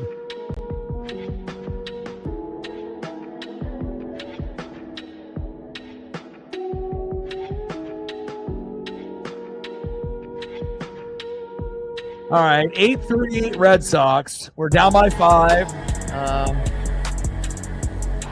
We'll see what happens.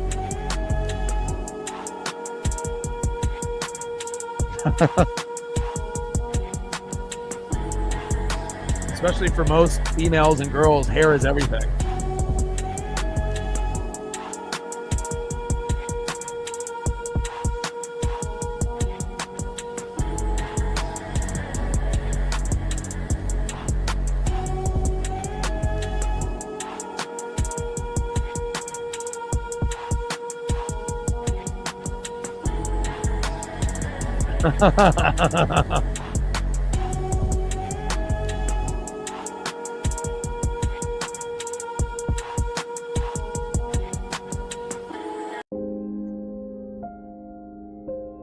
All right, baby, time for a rally. Let's go. We're down by 5, so it's the 8th inning. So what we need to do is we need to go for 2 runs in the 8th, 3 runs in the 9th.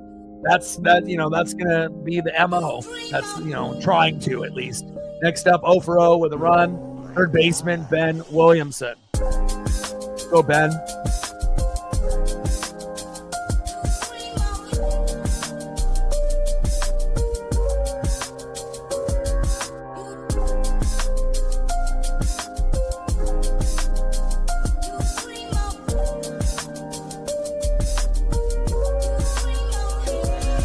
Hell, if we come back and win, I'll be happy with the win. I don't even need you guys to go bald.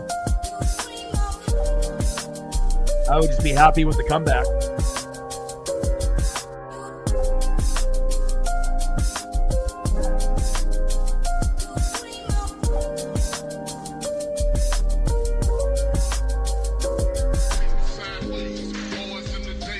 Bo Sox Baldies. There we go. There's our first hit. The comeback is real. Let's go. Nice single for Ben Williamson. Right out of the gates, first pitch. Let's go. Bo Sox Baldies. It's trending. Judah and Britt. Bald, bald, bald. It'll be like Ricochet in AEW. Bald, bald, bald, bald. They'll be chanting it for both of y'all. Next up, Dylan Moore. I'd be hilarious if Demo goes yard right now. You guys would start to get worried, and it would be 8-5 just like that. Come on, baby. Let's go. Bo Sox Baldies. First pitch inside. 1-0 count. Man, if you guys have an epic collapse in your pen, we'll see. Uh-oh. 2-0 count. Bo Sox Baldies. It's trending. Come on, baby. Get on base. Or do your thing. Come on, Demo. We just needed to get it to 8-4 and then 8-5. Uh-oh, 3-0 count. Uh-oh. Bo Sox Baldies. Da, da, da, da, da. Bo Sox Baldies. Da, da, da, da, da. Telling you, there's one team that you don't want to bet against when they're down big. That's the Mariners. Pitch in there for a strike. 3 balls and 1 strike from Whitlock to Demo.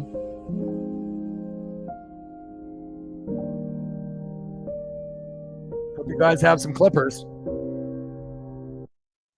No guard. Just straight up. Just razor.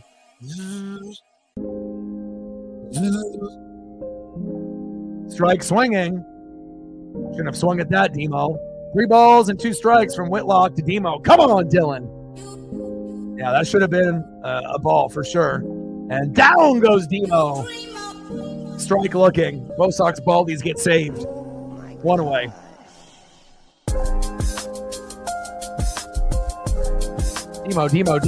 Demo. Why?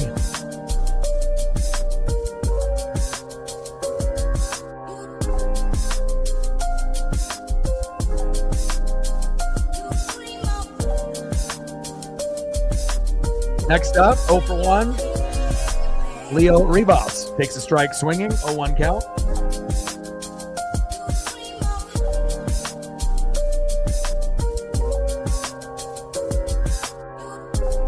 Three balls and 2 strikes, huh? 1 ball and 1 strike. Whitlock to Rivas. Come on, Rivas. Strike swinging again. Swinging at garbage, way too low. 1 ball and 2 strikes for Whitlock to Rivas. Hopefully we can get to at least 5 before this game ends.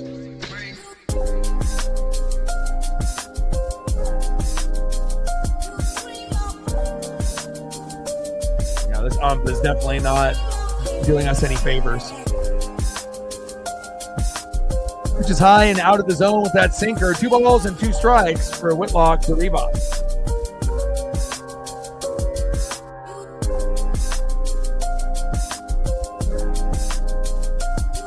Top of the 8th, runner at first, 1 out, 8-3 Red Sox. And with 1 swing, we can get it to 8-5.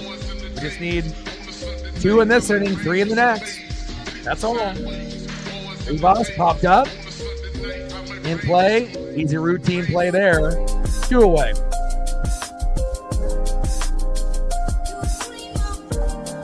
Next up, 2 for 3. 2 RBIs. A guy that's overdue for a homer, J.P. Crawford. You hear me? Come on, baby. Go, J.P. 1 good swing, 8-5. First pitch outside. 1-0 count. Good eye by J.P.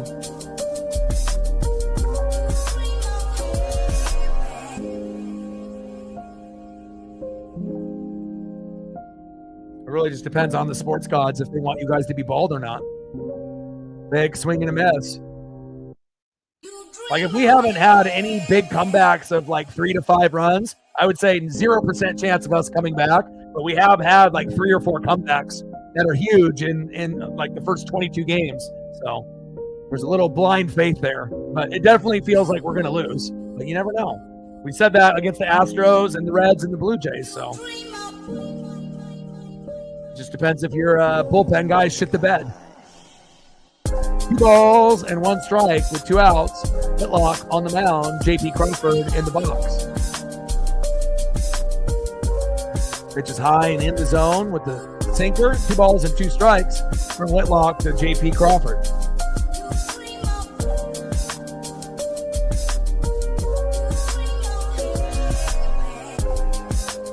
Come on, JP.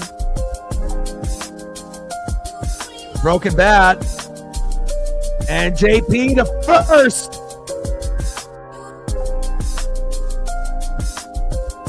Should have been safe.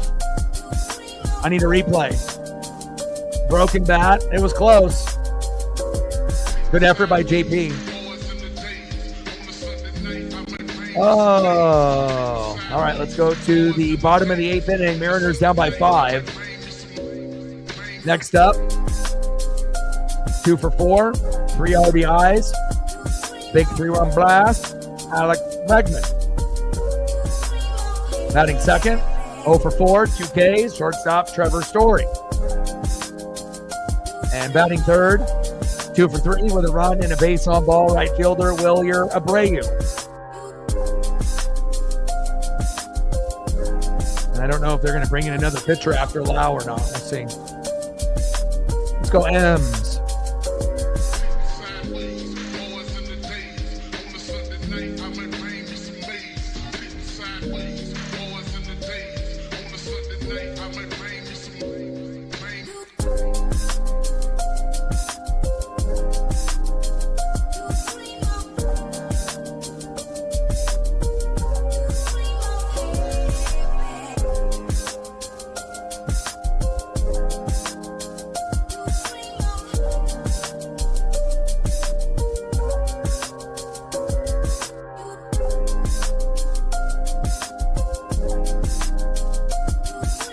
We got definitely robbed on quite a few calls today.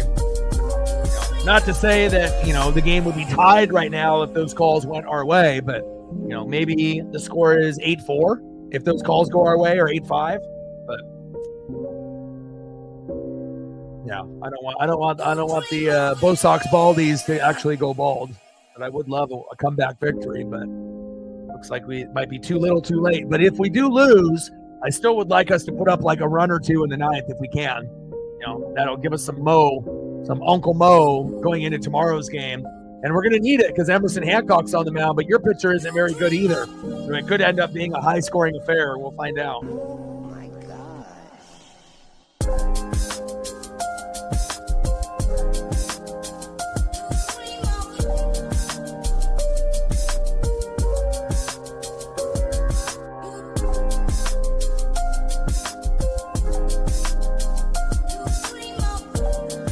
First pitch is low and outside, 1-0 count. Got a AAA pitcher making his MLB debut against a stud, Alex Bregman. Pitch is high and inside with a cutter, 2-0 count.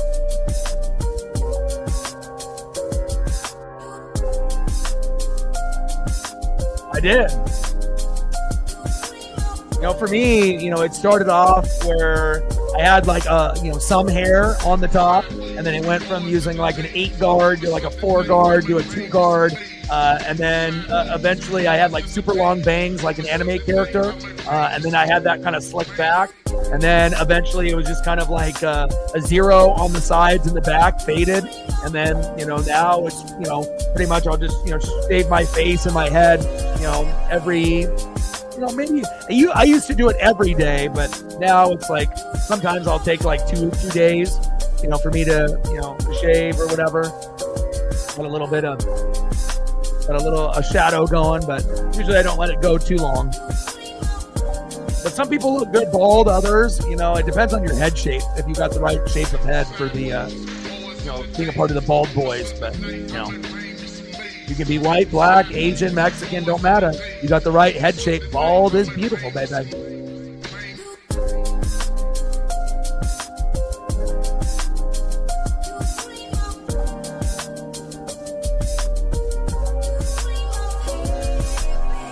Bregman in play.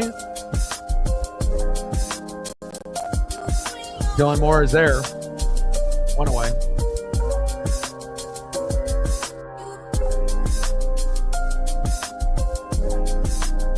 Next up, shortstop Trevor Story. 0 for 4. Will he go 0 for 5? I don't know.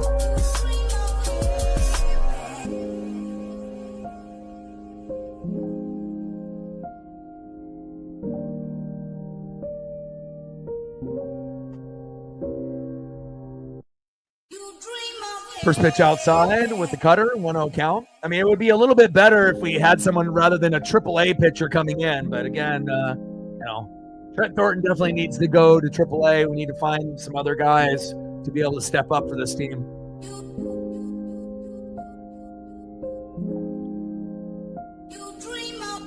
Fouled off. 1 ball and 1 strike from Lau to Story. Oh my gosh. I got a chance to take Paisley on a couple nice walks. Took her to the groomers today. We checked socials. Got a beautiful photo I took of her. Always is smiling and in a happy mood. Got the dog food, which is crazy expensive. And, got the nails trimmed and dremeled and a nice body wash by Dad. And I make sure I use all of their materials when I go. Like some people wash their dog with 1 shampoo. I use 3.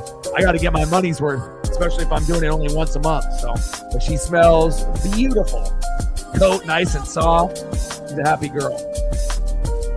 She's a beautiful, beautiful pup. And I think you can definitely tell when pups are taken care of the right way, You can tell in their smile if they're being treated, right or not. So.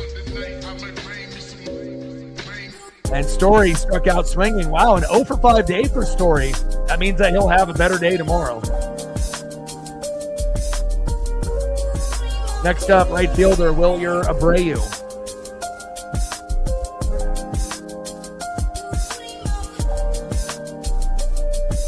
I just get the shaving cream and I look like the abominable snowman or like a Yeti or like Bigfoot, right?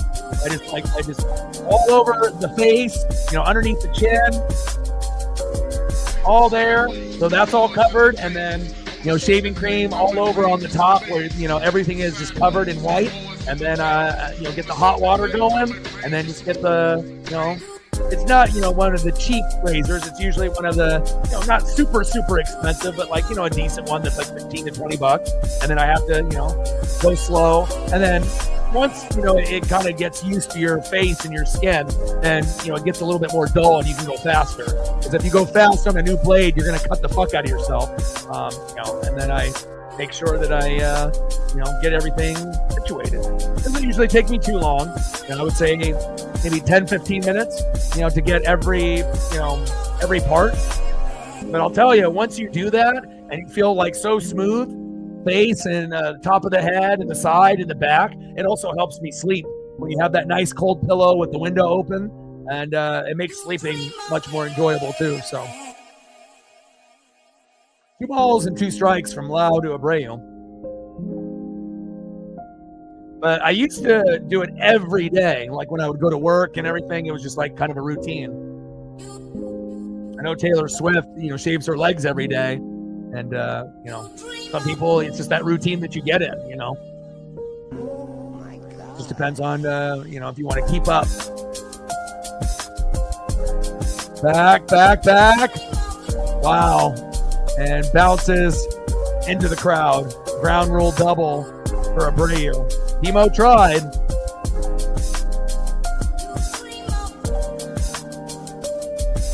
Abreu, what a day for him. Next up is Christian Campbell.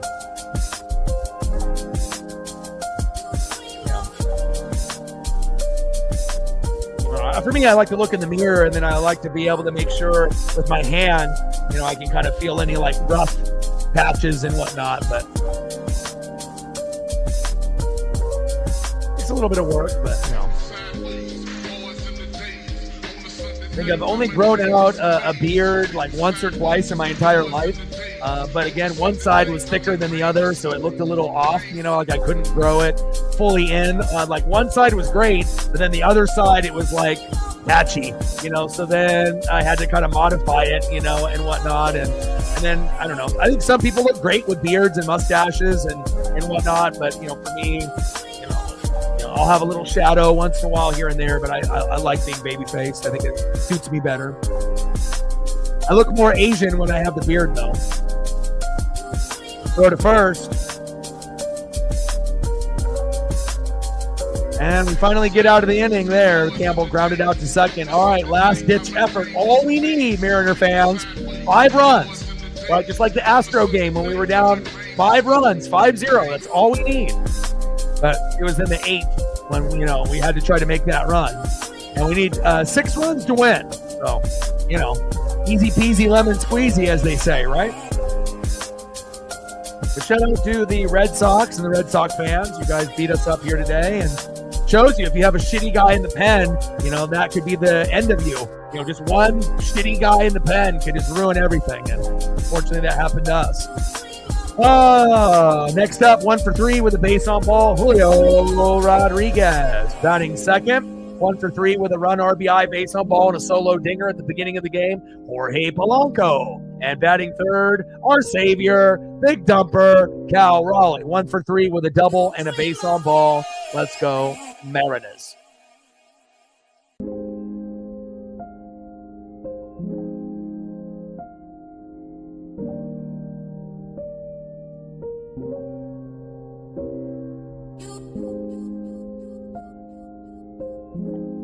Yeah, and even if, like I said, we lose this game, I would love for us to have a good inning.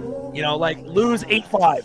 I mean, at this point, I'll even take 1 run, something, 8-4. But I think 8-5 would be nice because that'll give us a little momentum going into tomorrow.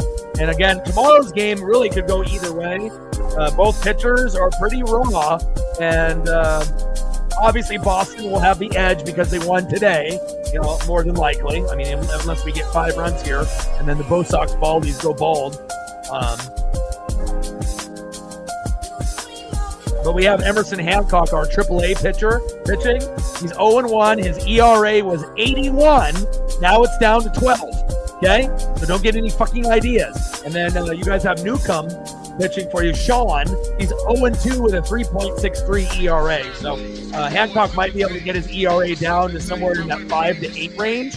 But if we don't put up, I mean, I don't know how many runs. I mean, 4 to 5 runs usually with good pitching will help us win. But, against you guys, we might need 5-6 runs. It might have to go up a notch or two, in game number 2. And then obviously game number 3 is Wu versus Crochet, where that might be low scoring early. But if the pen stinks, maybe that'll be like a 4-2 game or something of that nature. But if it ends up being dominant, it might end up being a 2-1 game or a 3-1 game or maybe even a 3-0 game. So we'll see where it goes. Julio in play, second pitch, flies out. What's new? 1 away. Julio. Next up, Jorge Polanco. All we need is 5 runs with 1 out.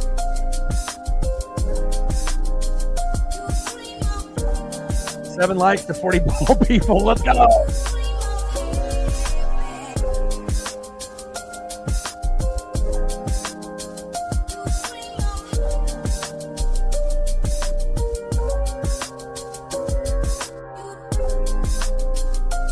First pitch from Hendricks to Polo outside. 1-0 count. Well, I will be live, 3:45 Pacific. We'll do this game. We'll do game 3 in the morning at 10:30 in the morning. And then later on Thursday, I'll do the NFL draft at 5. So it'll be a long day on Thursday. Paisley will be a little upset with me probably, but I'll try to get up really early, maybe 6, 7 a.m., do a walk. And then after the Mariner game is over, do a big long walk after that. And then we'll be doing the NFL draft for a couple hours. And then late night walk on that Thursday night. So fouled off on that 2-0 pitch. 2 balls and 1 strike from Hendricks to Polo. Oh my God.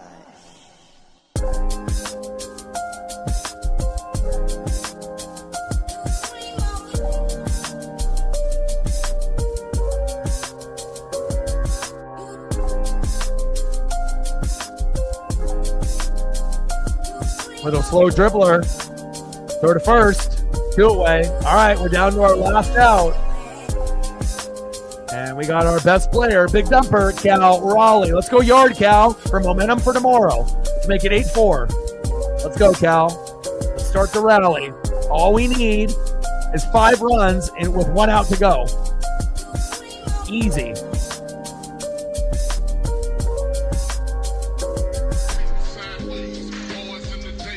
Cal. Popped up. Wow, great catch. And the game is over. Nice job, guys. You guys saved your hair for today. Bo Sox Baldies win. Final score, Red Sox 8, Mariners 3. Wish our pen was better, but again, 8 runs, 11 hits, that'll do it. And, again, when we score 1 to 3 runs, we typically don't win. It has to be 4 or more. But hell, even if we had 4, 5, 6, 7, we would have lost today. So you got to give the Bo Sox Baldies credit. Congratulations to Judah and Brent. I know you guys will enjoy this one. We'll be looking for revenge when it comes back to Seattle. But we got 2 more games left in the series. And hopefully we can win at least 1 at this point. I'm hoping 2, but I have to be realistic with Crochet on the mound on Thursday. That could be ugly. But I love you guys, and I appreciate you guys very, very much. Reflect anything that you want to see photo-wise. Please off your donos to the channel. 8:92 to go. Anything that you want to be able to see?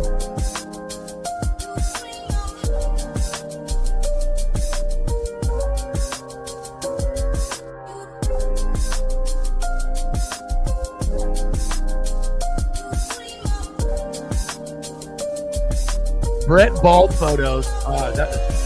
You would love that.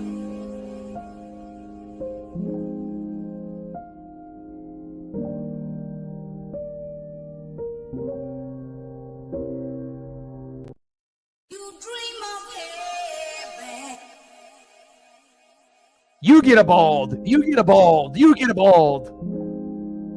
We're on the same page. You didn't even have to write that down. ESP. Our ESP is strong.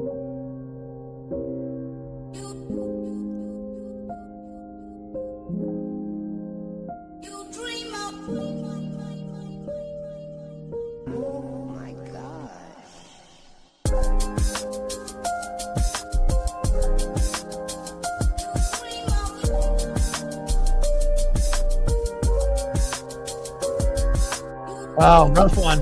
But I love you guys, and I appreciate you guys very, very much. Have a great rest of your night. I got to go take Paisley on a long, long walk. I was hoping for a victory walk, but it's hard to win in Boston. You guys did a good job. So we'll see what happens tomorrow with stipulation for bets. Come tomorrow with the matchup. 3:45 Pacific, Mariners versus Red Sox. Same place, same time, be here. And I got one question for you. But you know Talk Sports Like Us. Your boy Ryan, Northwest Sports Fanatics. Love you guys, and I'm out. Guys.